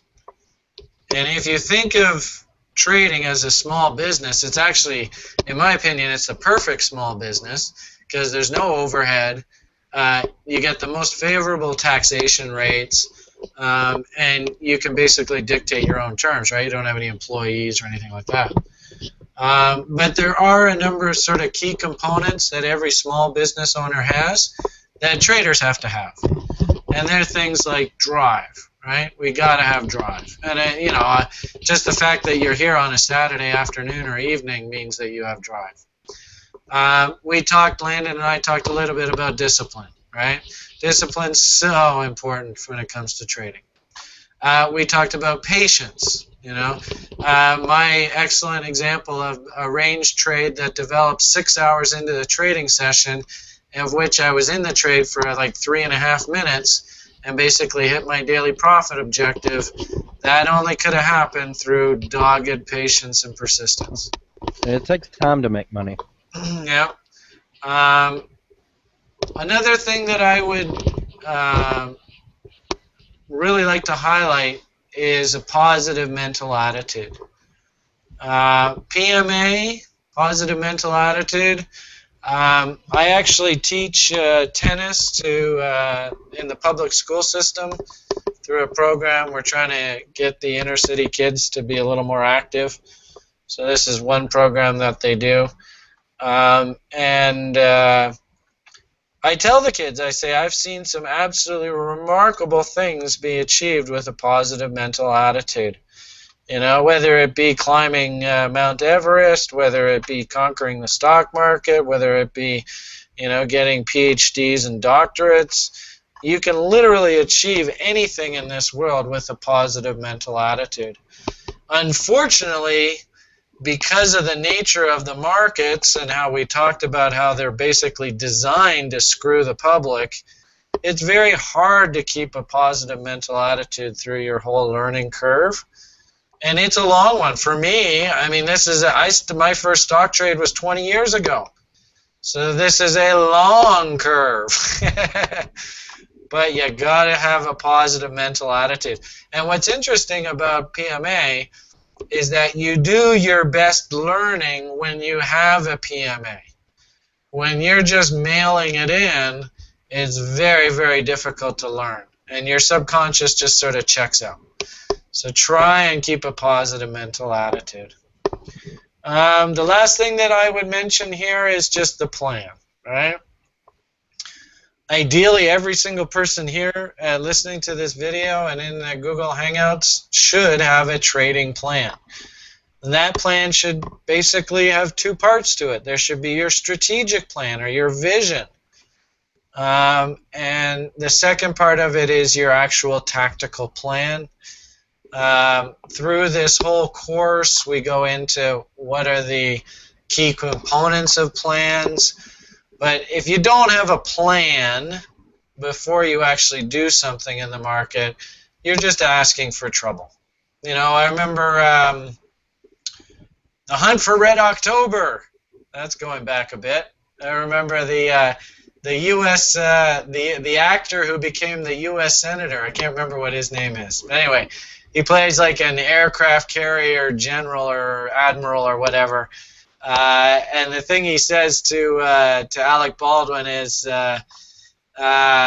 "What's their plan, son? Russians don't do nothing without a plan." I remember that line to the date.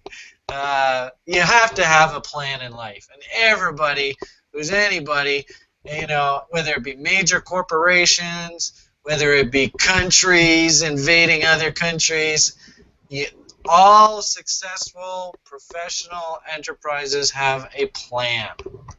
Excuse me. So, you want help on building your plan?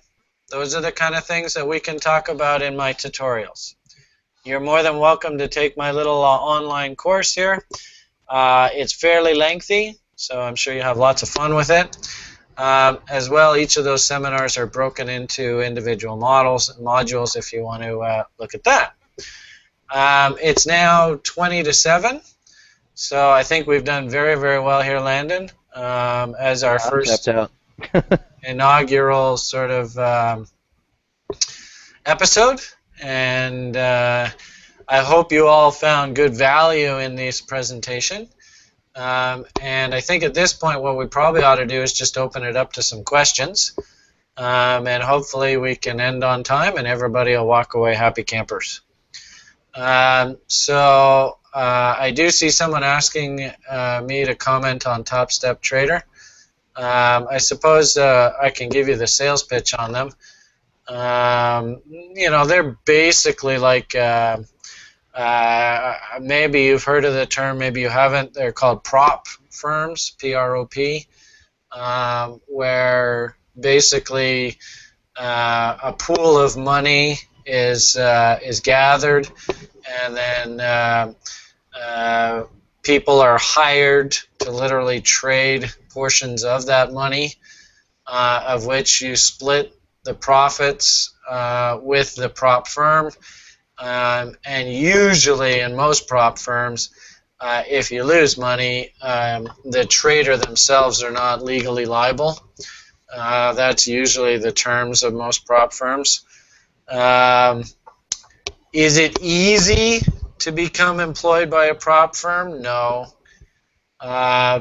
Most prop firms won't give you sort of a incubator to sort of build and work and grow on your trading. So that's the one reason why I really like Top Step Trader, is that basically they have a very incubator sort of mentality. And the gentlemen that are sort of on the front line, yeah, I do. So full disclosure, I am technically a funded trader with Top Step Trader. All right. So Ascend basically wants me to put my neck right in the noose on BTC.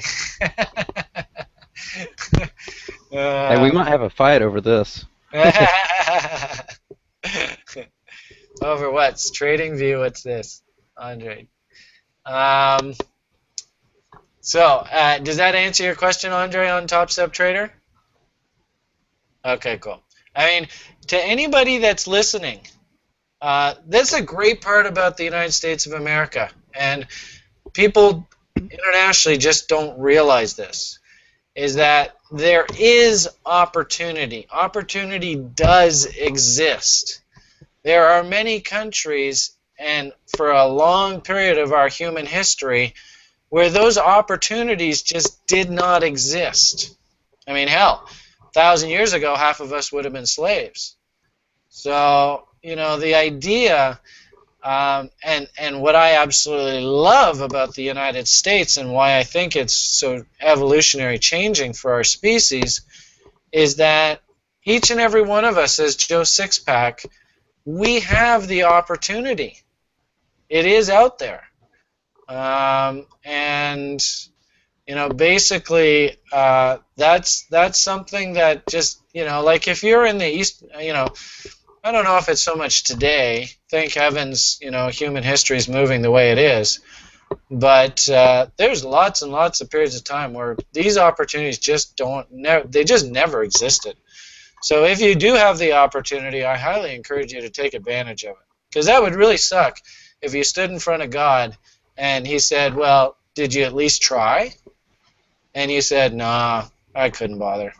I mean, that's the one thing that I think God would be disappointed in you in, is just not trying.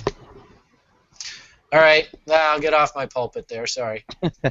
All right, so... The price action? All right, so Ascend has asked for a price action with example trading plan, and Andre's put up a link. I just want to see what this link is. Yeah, I know, it looks nasty, doesn't it? All right.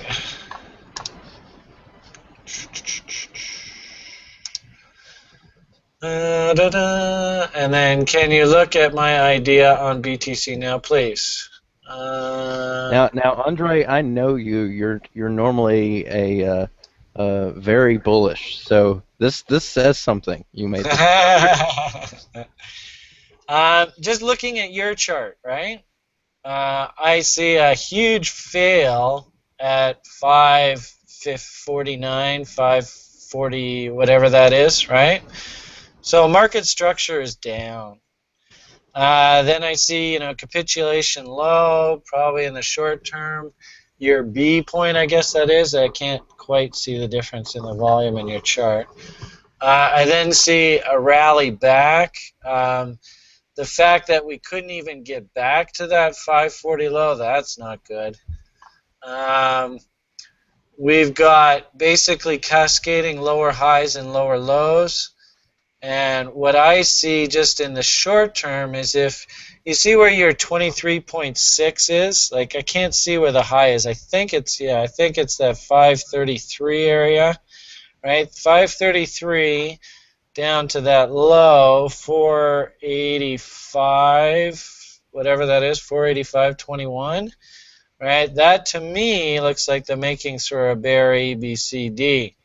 So if we break through that low 485.21, then basically I think you got to take the measured move off of these recent highs. So these recent highs were 504, 504.78. I see a 507. So whatever that math is, just quickly off the top of my head, 533 down to 485 is 33, and 15 is 48. So we'll call it the better part of $50. The rally peaks here were just nothing. 407 minus 50, basically about, what's that, 445 or so, somewhere in there. So that would be my short-term target, which I think takes out that B point, eh? Is that correct? Where are we here? Just bear with me here a second.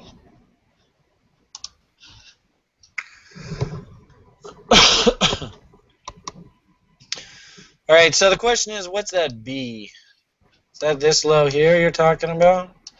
And this is different, isn't it? So I got to get on the right trading view. See, this is another thing that's really bothersome about this. We shouldn't be hopping from one exchange to another to get price quotes. I mean, this is nuts. They should all be uniform. All right, so you're watching. Most of the time, they're pretty closely related. Pardon me? I said at least most of the time they're closely related. All right, so this is the Bitfinex. Is that the really popular one to trade these days now? I've been trading it. Bitfinex. Well, it's funny. It's like every week there's like a different flavor of the week. You don't know who you're supposed to trade. All right. So looking at my chart now.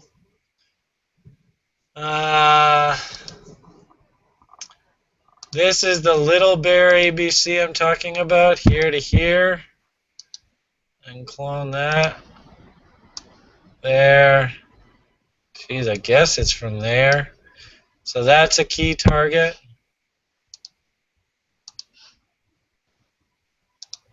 Which is interesting because basically what it means is they're going to go after my low, right? They're going to go after this level. And this is interesting too, right? Because this would be my crude oil setup, right?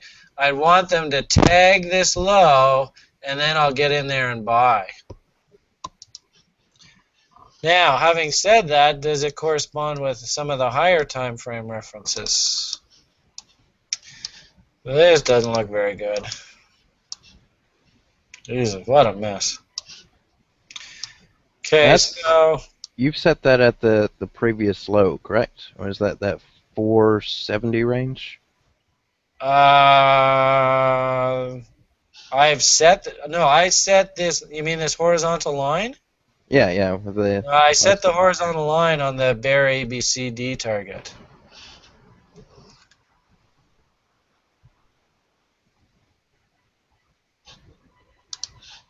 If I was doing horizontal support and resistance, that obviously is a key level there.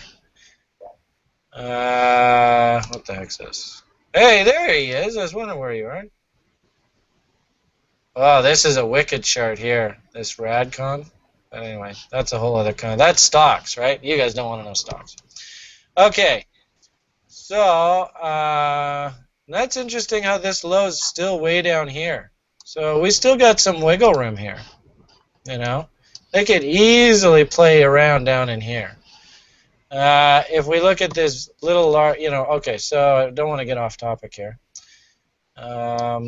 And I'm going to get rid of the volume for the time being. Obviously, I'm going to be interested in what this level is. So, interesting. Very interesting. So, they say you define a bull market if it can hold the 78.6, right? I don't know whether you guys are familiar with that or not. So, if 78.6 gives, then she's in trouble. We're definitely, and really, this is the only thing that's supporting it, right, is that you have a fractal there. You see that low there, and the close of this bar. So there is some sort of fractal support in here. Somebody is really interested in this thing right here. And interesting how this came right down into that level, right into there, and then took off. So there's this setup. This looks like a continuation pattern. It goes from here to here. And this, woohoo, sorry about that, here to here. So where does that go? Oh, that's interesting. So that's down into there. Right? Do you guys see how this is a zigzag pattern? So it goes here, here, here, here, here, here, right? So this is the consolidation zone right here, and these are the measured moves. So there's another reason why you might see some buying support in there. So really, like if I was an OTE trader, and this is just one particular setup, right? My setup is I buy the sweet spot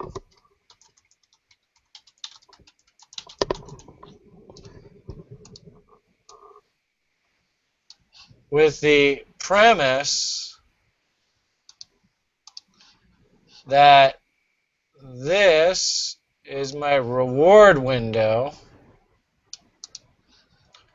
and this is my risk window. So again, and this speaks to, like trading plans and those kind of things. If you're an OTE trader, then by definition, this setup has basically a 2.5 to 1 risk-reward ratio. You guys understand that? You don't necessarily have to say, yes, this is going up, no, this is going down. The setup itself is a 2 to 1 risk-reward ratio. Am I just talking to myself? Anybody here? I'm here. I'm just listening. All right. So, you probably heard me squawking about, like we had an OTE off of these lows, right? And so if this bull run was for real, the 78 would have held. And you can see when it got into this OTE zone, right in here, and this was actually a little bit of a warning that there was going to be trouble. But you see how it put in a double bottom right off this 61 tag here, there, and then there. So the fact that it never could get to the sweet spot, if it ever did come down and punch through these lows, this was going to be trouble. And I remember it was at this point that I just made a conscious decision. I was like, you know what? I don't want to be screwing around because, like people have been really generous to me and they've been donating little Bitcoins here and there. And so I got up to like about $200 worth. So $200-$300, somewhere in there. And it got to the point where, you know, I did trade it. I sold the coins up at 6:30. I think I must have sold up in here somewhere. And, you know, I was actually losing sleep over when should I get back into this thing. And frankly, if for $200-300, it's just not worth the headache. So I just went at 600 bucks and I just bought it back. You know, my grand total of like a half a coin, you know. So, and really since then, my analysis has been a lot clearer because really I don't care where the price goes. What I want to do is just slowly accumulate coins over time. And I'm able to give a lot clearer signals. So, you know, when I look at this, to be in all honesty, I like the idea of hunting for a long in here. Now, you know, that's just price analysis in itself. And it looks to me like, again, here's my crude oil setup right off of this key low. We got bear flag target right here. We got another zigzag pattern target right in here. So frankly, I would not be surprised whatsoever to see price down in this area here. So that's like 450 bucks, right? 450, 460, somewhere in there. So from 487, you know, if you're trading like 10, 20 coins, well, what the hell? That's some money, right? But on a half a coin, we're talking about that's $10 capital gain for hours, you know, watching the damn screen hoping for a fill. I just don't think it's worth my effort to do that. I would ideally like to get it up to a couple coins. A couple coins, I think I could probably trade it.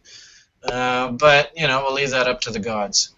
So this is sort of the bigger picture price analysis. If I want to now take the next step and incorporate some money flow and momentum, you know, this is heading down. You can't argue that. That's not bullish, right? Moving average is above the indicator, and we've got, you know, ME top sort of type price action, right? I mean, we went up, then came back, then a little up, and then like that, and then failed, right? So that's an M. That's not a W. I think I pointed this out on the 1 hour.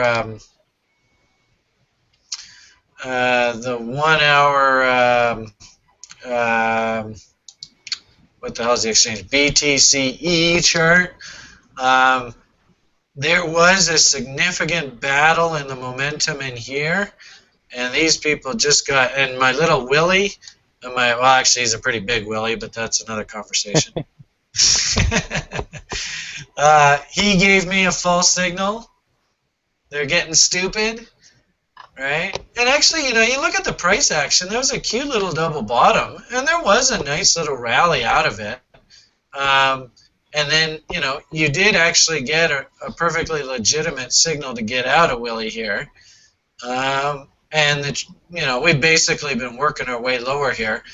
We might get another stupid condition, but it's not stupid yet.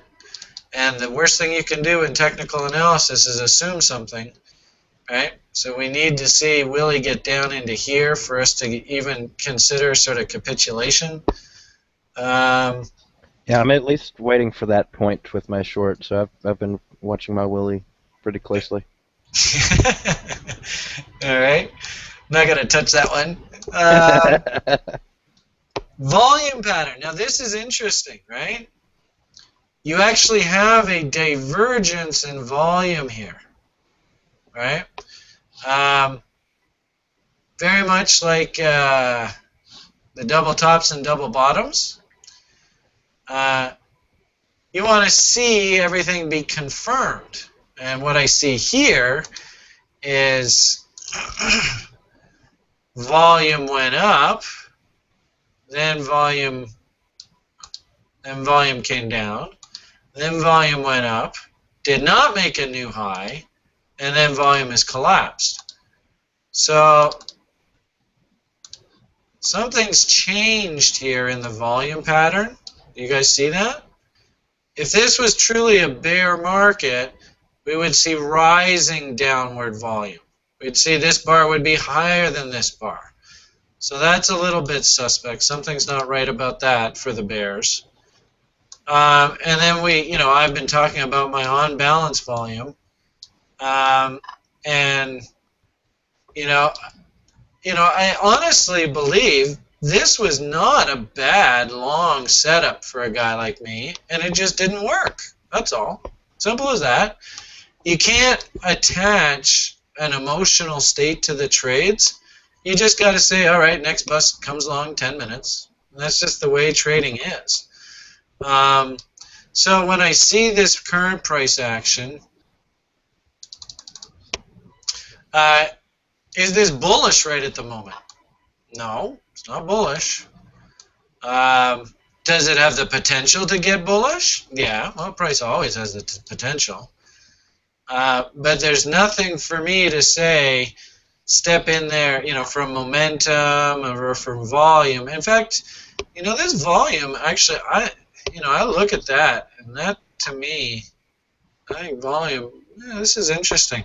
The real tell, I think, will be on the completion of these bear targets, these extension targets.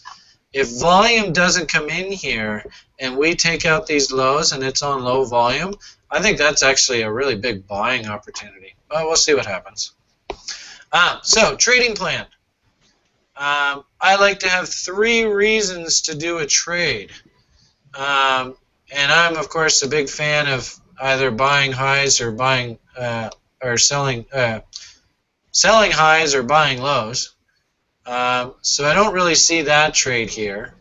We might get an opportunity to do that if we have either this level or this level traded to. So if we see either of those, that might set up a trading plan trade. There or here, right? You already see this one. And really, I guess what it would be is, if we reversed here and headed up to here, I would just be basically playing this range, right? With the assumption that this range isn't going to be broken. I'm a big fan of the 30 SMA, and as you can sort of see here, you get kisses and then it backs off, and you see how it actually worked as a pretty good resistance line. I also might say, all right, well, what's a typical fib? So, just off of these lows, if they hold, here's your OTE zone way up here. So, what might be a wickedly cool setup is if we got a spike up into, say, tag the 61.8, which would be right at the 30 SMA, and if it was done on some sort of divergence, that might set up a trade. Really, I don't, to be perfectly honest with you, when I look at this, intraday traders, keep in mind this is a 4-hour chart, you might have gotten a little, and we call them spring trades, thanks to OBX and scalps who are out there in the world. See how you could have gotten a spring off of this? You could have bought right here, right? And sure enough, that candle finished way back up here. So that would be an example of a spring. This one went down, came back up. I don't know what the price action has been in here. So it looks to me like they're just playing with these lows right now. Having said that, this bear pattern looks pretty solid. There to there, up to here. This was the trading range. It failed. So your target has to be down in this area. So, I suppose if we looked at a short-term chart. To zoom out, the 4-hour basis, I could justify a long setup based off the OTE. And really, it doesn't surprise me to see the way it's acted. And if you did play that, then your target should be a move back up to test these highs. And basically what you're saying is I'm a bull. This is the bottom end of the range. This is the top end of the range. I'm going to buy down lower than the 2/3 of the way down, and I'm going to look to sell back at the top of the range. Doesn't necessarily mean it's right. That's just the trading plan setup. But that also means you got to have some pretty deep pockets. If you buy at 493, you got to risk to 400. So that's 93 bucks. That's just part of the trading plan. And as you guys pointed out here in the short term, and I think people have posted charts, you know, these continuation patterns alone are projecting down into here, which is like that 450, 460, tag that low. That low is 465. So, you know, nice little swim down in there is perfectly fine. That's a trade setup, right, of which your risk has to be to here. So, you know, it really all depends on what your, you know, time threshold is, what your risk tolerance is, how much money you want to look to make on trades. I mean, you're asking for what the short-term direction is here. I think this is the pattern that's playing out, and my target would be 465. Where you actually get short on this, I suppose you could argue that we bounce back up into here.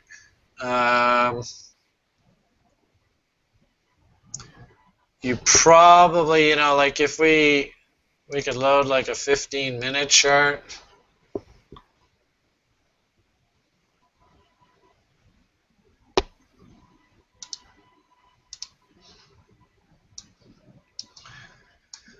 Da, da, da, da, da, da. Yeah, I'm not nearly as bullish as you are on that that 460, 470 mark. Yeah, let me The find buying it here. opportunity. And, you know, as I said before, you're not getting any help from momentum. You're not getting any help from volume. So I'm not necessarily saying that I'm a bull, but what I'm saying is there is a potential setup here. If you had a nice wash down here, and it came and it just worked its way over the next 5 or 6 hours down into here. Actually, no, this is a 4-hour chart. So let's say over the next 3 or 4 days, right? Just slowly chopped its way down into here. You might get momentum to turn. And you might get volume to turn where you actually have a bullish volume pattern. So you just never know. I don't know what the market's going to look like when it hits that. It could just go ka-thunk and nail it right here on a massive volume bar, right? And the momentum might just turn over.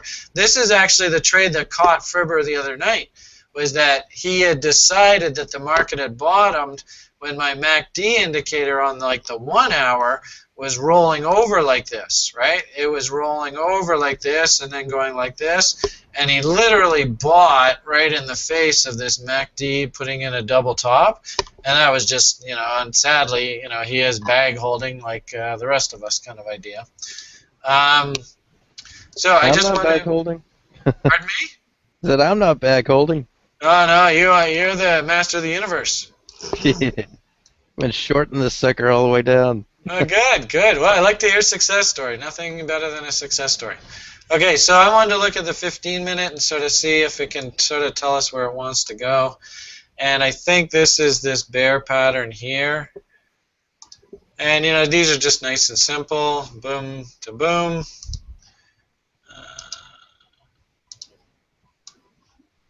Oops. Boom to boom. So where's that? That's 402.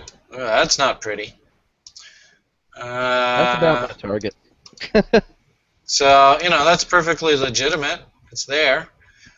I don't really see that 470 level holding up because typically when you have a symmetrical formation like that, you have pretty violent breaks in either direction.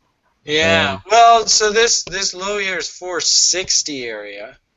I do believe that, you know, on the tag of this low, there will be some sort of snapback. You might have a candle or two that has these wicked tails, eh? That's very realistic.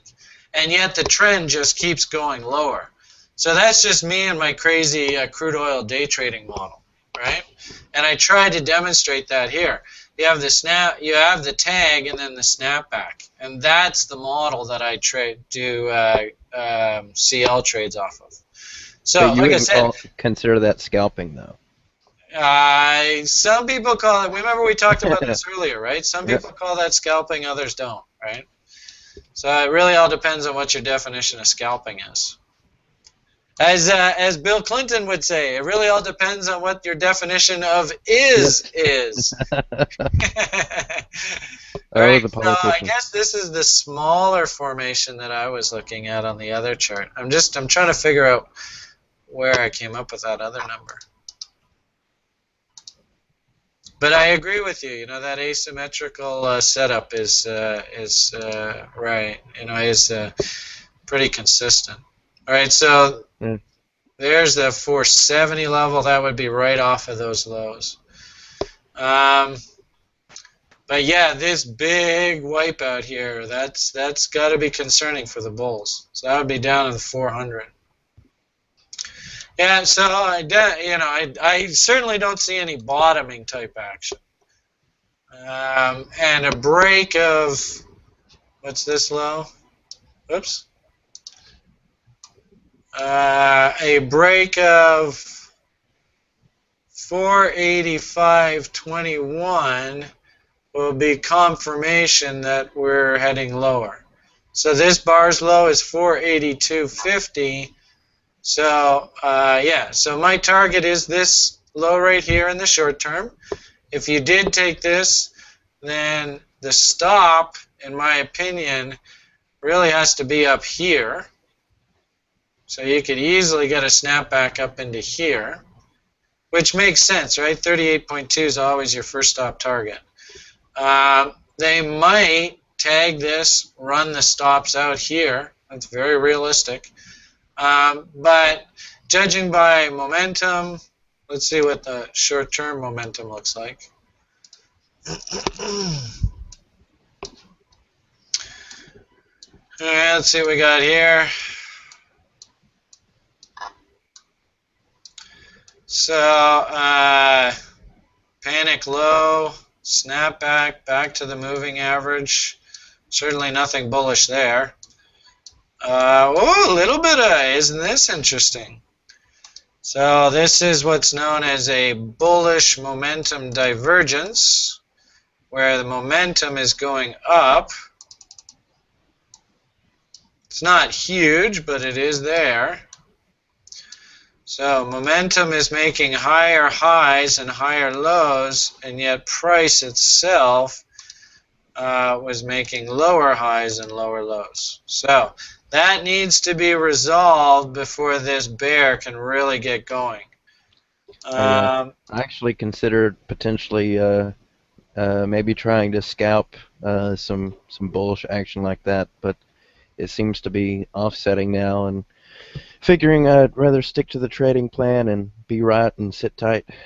Right. So, just based on this 15-minute chart, if you're using Willie, just as your sort of stupid overbought, stupid oversold situation, I don't actually ever see it getting stupid overbought. So the bears are definitely in control. You can see how it just sort of sat here. Remember we talked this is called embedded, when the indicator just sits in this oversold zone. So that in itself should have been a warning sign that this is a bearish market. And usually during bear markets, you never do get back into stupid overbought, right? Obviously, right? Because there's no sort of bullish euphoria. We are threatening to get stupid again here. And judging by the momentum divergence, my hunch is that we need to clean this up a bit before our next leg lower in earnest. So that's my 2 cents on this thing. I hope that answers the question. No guarantees from the management. So Andrew, does that? So don't you consider this a big bearish pennant? Isn't that the typical volume pattern of a bearish pennant? Whoa, very good points. Very good points. Basically, I'm not going to comment on the confirming of the volume with the pennant pattern, because frankly, I don't know enough to confirm or deny that. But that sounds like a perfectly plausible idea. Basically, that's what I see, and if that's the case, then literally your target is this distance here, right? This is the flagpole, there to there, and usually these things break at 2/3 the apex. So 2/3 the apex looks just about to be there, somewhere in that area. Your target actually has to be, how far down is that? 371. Woohoo! This could get ugly. Oh, and to add to that ugliness, I've got a there's a site somebody had shared on trading that I absolutely love. Charts-BFX data. Yeah. Where it shows how the basically before the pennant break, how the long positions had currently outweighed the short positions 3-to-1, which can Means that certainly there's a lot of people that can get flushed, eh? absolutely. Yeah. Or no, it's like somebody else mentioned. It's a little different on the long side than a short squeeze, but that 3-to-1 ratio is pretty ugly. That's for sure. All right. So just Andre, does that sort of speak to what you were questioning? I did. By the way, I totally forgotten about the YouTube thing. Eh? I guess we're still going. Cool. All right. Good. So you're a happy camper. What can you say? This is an ugly chart. It looks nasty. This is tough. It's a tough market. And the sad thing, right, is I think that the end of the San Francisco conference was a big fat sell signal, and they just didn't get any buying interest coming out of that conference, and the whole thing fell apart, which is too bad. And keep in mind, guys, like Joe's here now. Joe and I do a show on Mondays, and there are a lot of really, really interesting names out there to have your money working in. So, obviously, just like Landon, you can be short this and make money on the way down. And there will be buy signals down the road. But, there are lots of markets that are rocking and rolling right now. All right. So, any other questions? Which markets, James? Right now, I am super jazzed on Brazil. I wish I could sing a Brazilian song. But if you look at... We're just going to go with the soccer tune. Oh, hey, oh, hey, oh, hey. Yeah. But somebody, who was it that had the clapping sound over thing? I'd love to figure out how you do that. I think that's Ascend. Huh? I think that's Ascend. Ascend, did you do the clapping sound earlier? Is he still here or is he gone? I don't know. Because I would totally love to figure out that. He's known for that. It's just the Google Plus sound effect dashboard or something. Yeah, cool. Well, over the next week I'll figure that out. So we'll have lots of sound effects for these shows.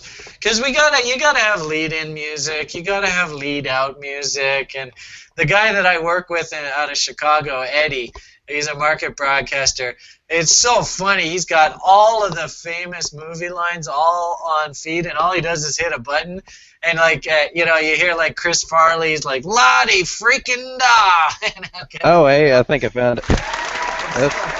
There you go. Cool. So we got to get all those things up and running. Those are lots of. They make it a lot more fun. All right. So you were asking specifically the markets that I'm interested in. Look at this damn thing. It's just been on a tear. Look at that. Wow. You know? I don't know whether... here's another one that I think looks really awesome.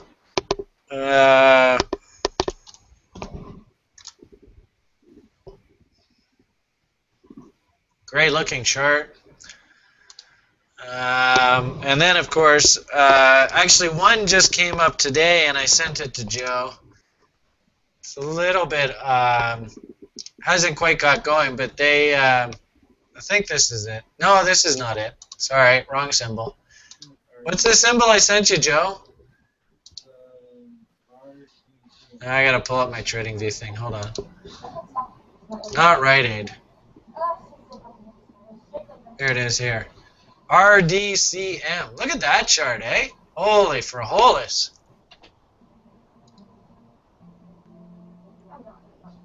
Where was that? RDCM. Radcom. Now there's a name, eh? But 15-minute, nice looking power move, and then you pull back over time. This thing just looks. Look at that, eh? He's ready to go.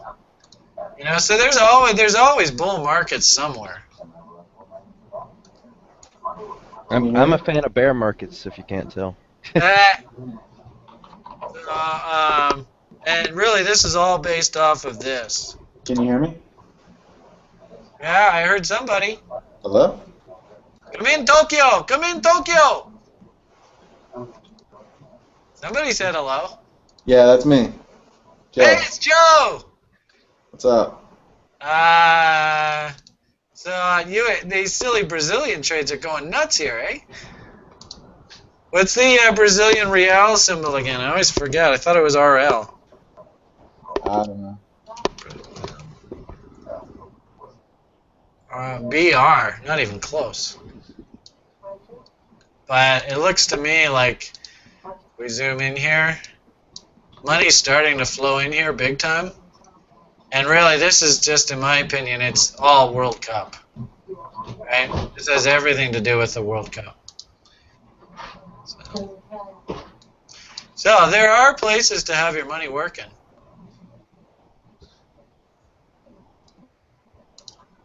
So who asked that? Oh, do you not see the screen share anymore?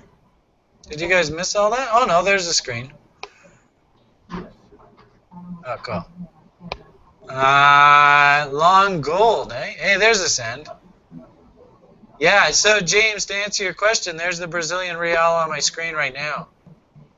And yeah, to be honest with you, if we just do some simple fibs, and the great part about this is, these are some serious dollars, right? I mean, this is 43 cents US dollars. This is 65 cents. I mean, that's a big move in currency land. As fib guys, I would say, I think a move into this area is a no-brainer. That's an absolute no-brainer. And that's like literally 15% away from where we are now. That's some serious money.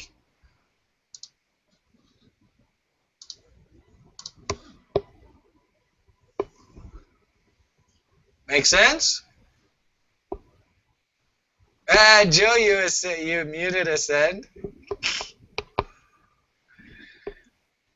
Does that make sense to you, James? Yeah, I always consider the 38.2 fib as my first stop target. And what I really want to see around that fib is I want to see previous highs or lows. So the fact that, and Fibber likes to call them the battle zones, but if you look at that fib, this historically has been a major battle area, right? On the way down, on the way up, then back on the way up, then support, then on the way down, then try to get back up. So there's a lot of business that's been done around this area. And, if she wants to get going and she's going to push anywhere, that's my hunch of where she's going to push. Now, in the short term, I can see a few more obstacles. Like clearly this is going to be a bit of an obstacle in here. But when we apply all my momentum studies, what I see is nice up thrust, nice double bottom on the MACD. Look at the OBV is turning up. So, here's a great example where all the indicators are all pointing in the same direction. Price Hey, is Brian, your pointing. screen share is not working. Mine isn't? Oh, there it is. You're saying my screen share is not working? Oh, no, it's... yeah, I did. I clicked on his name. Yeah, it's not working for me for some reason. Oh well, go ahead. If you click on my silhouette, what do you see? Is it black? Just your mug. Oh, okay, well, I'll screen share again. So I just took it off. Now I'll go do it again. All right, so can you see my Brazilian real? Yep, works now. All right. Now it's good. So just the point that I would make, someone said, take a look at Bitcoin, tell me what your indicators are saying, and I'm just going, I just don't see much, right? But when I look at, and this is, this ironically enough is one thing that drives me nuts about trading with Top Step, is that they just want you trading one market, right? So I'm basically a crude oil trader in their minds. And I look at crude and I go, could go up, could go down. I would prefer just to go and buy a call option on this thing, knowing that I got a lot of supporting arguments for this thing to move up. Now, I always told myself that I would probably just trade one market myself for the sentiment similar to Bitcoin, that just trading one market, you tend to know that market pretty well backwards and forwards. Is that kind of the thrust of their idea as well? Pretty much, but yeah, I would say that is the way that prop firm thinks, and I can understand the rationale behind it if you approach the prop firm trading like you're basically going to work in the morning, you're trading that market for profit, so sort of the nuances of how to make profit on that one market on a daily basis. Like, for example, typically Huddleston ICT, he'll tell you that 80% of the time the weekly high or low is established through the Tuesday London kill zone.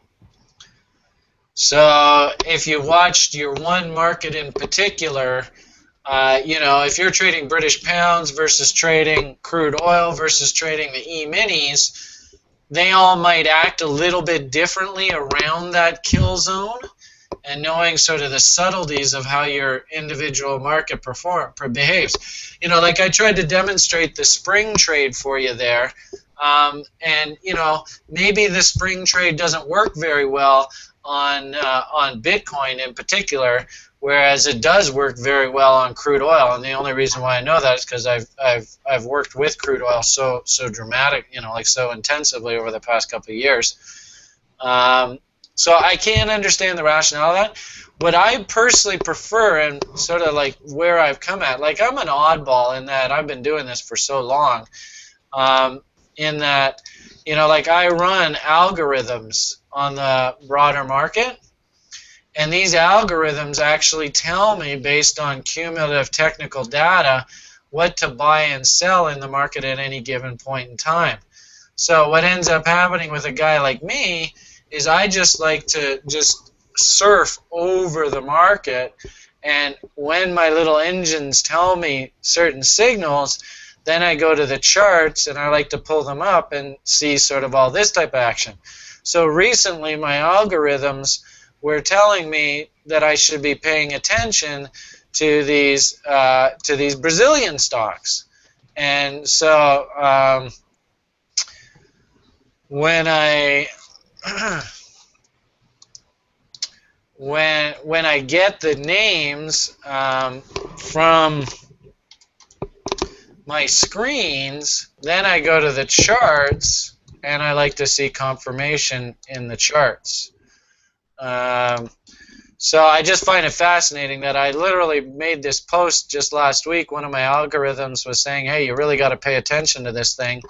And sure enough, the goddamn thing's rallied like, what, 20, it almost got a 30% gain from where, or well, we'll call it 20% gain just in the past week. It was just sick.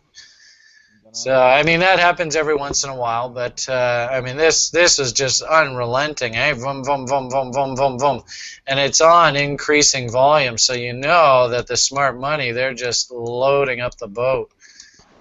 So and really again, I think this is just purely a play off of the World Cup coming. I mean look at that double bottom in the OBV. That's beautiful, absolutely beautiful. Look at this double bottom in the MACD. That's absolutely textbook. And Willie even gave you a little bit of stupidness here, too. Anyway, so does that answer your guys' well, let's see what the last question was. The question was, another interesting thing about Brazil, to me, is the macro situation with Russia, China, and India going political, econ forces. There's nobody to make the U.S. their widgets. Yep, that's a good point. Good. All right, well, we're now at 7:30, so we've technically gone a half an hour over the duration of this program. What do you guys think? Did you enjoy this?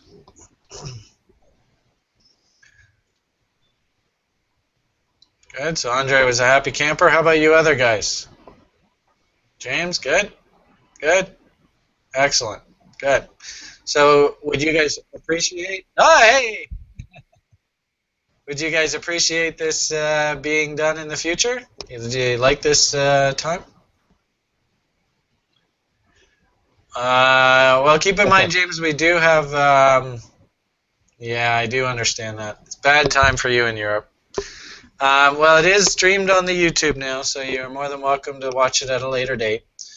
And there are other seminar, or, you know, these little shows that we do through the week. Landon, did you feel pretty good? Yeah, I mean, anybody have any other suggestions on discipline or any other topics they're interested in covering?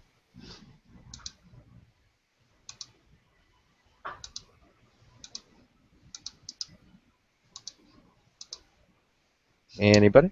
I think they're done. Is it? Here is the YouTube link. I don't know whether that's just going to be for today or whether that's the permanent link, but we'll put up the new link next week, and we'll take it from there. All right, so, oh, what's this? For people to actually watch the recorded version, we need to make it shorter and filled with more information. All right. Keep in mind this is a work in progress, so we're just sort of fumbling our way through the first few sessions. But I appreciate the feedback. Sampling in the YouTube comments. Yeah, but that's a hell of a lot of work. All right. Okay, guys. I think I'm going to wrap it up here. And because this is the YouTube thing, I'm going to close the YouTube thing here now. And, you know, you're more than welcome to pop up a new Google Hangout, and maybe I'll come and listen to you guys. All right, Landon, good job tonight. Well done. We'll talk soon. Hey, it's been fun. Take care. All right, everybody in Internet land, thank you for watching. If you have any questions, feel free to drop us a line. You can follow us on the Twitter feeds at CRInvestor and as well at TradingView. And feel free to visit my website at your leisure to either learn more about the trading models or platforms that we use, or to learn more about myself and the various ways that I participate in the market. At therationalinvestor.ca. So let's see, yep, make sure that you can see that. And as always, these shows are basically free, and there certainly is no obligation on anybody's part to contribute, but I am accepting donations to build my Bitcoin fund. So if you feel like making a donation because you saw something of value here and you enjoyed the experience, then I would love you for it. So have a good night all. We'll see you again next week. This has been CRInvestors and what's my buddy's acronym there over on TradingView? LowPro. LowPro, CRInvestor and LowPro's Trading Plan Show. And you all have a great evening, and all the best to you and your families. Good night, all.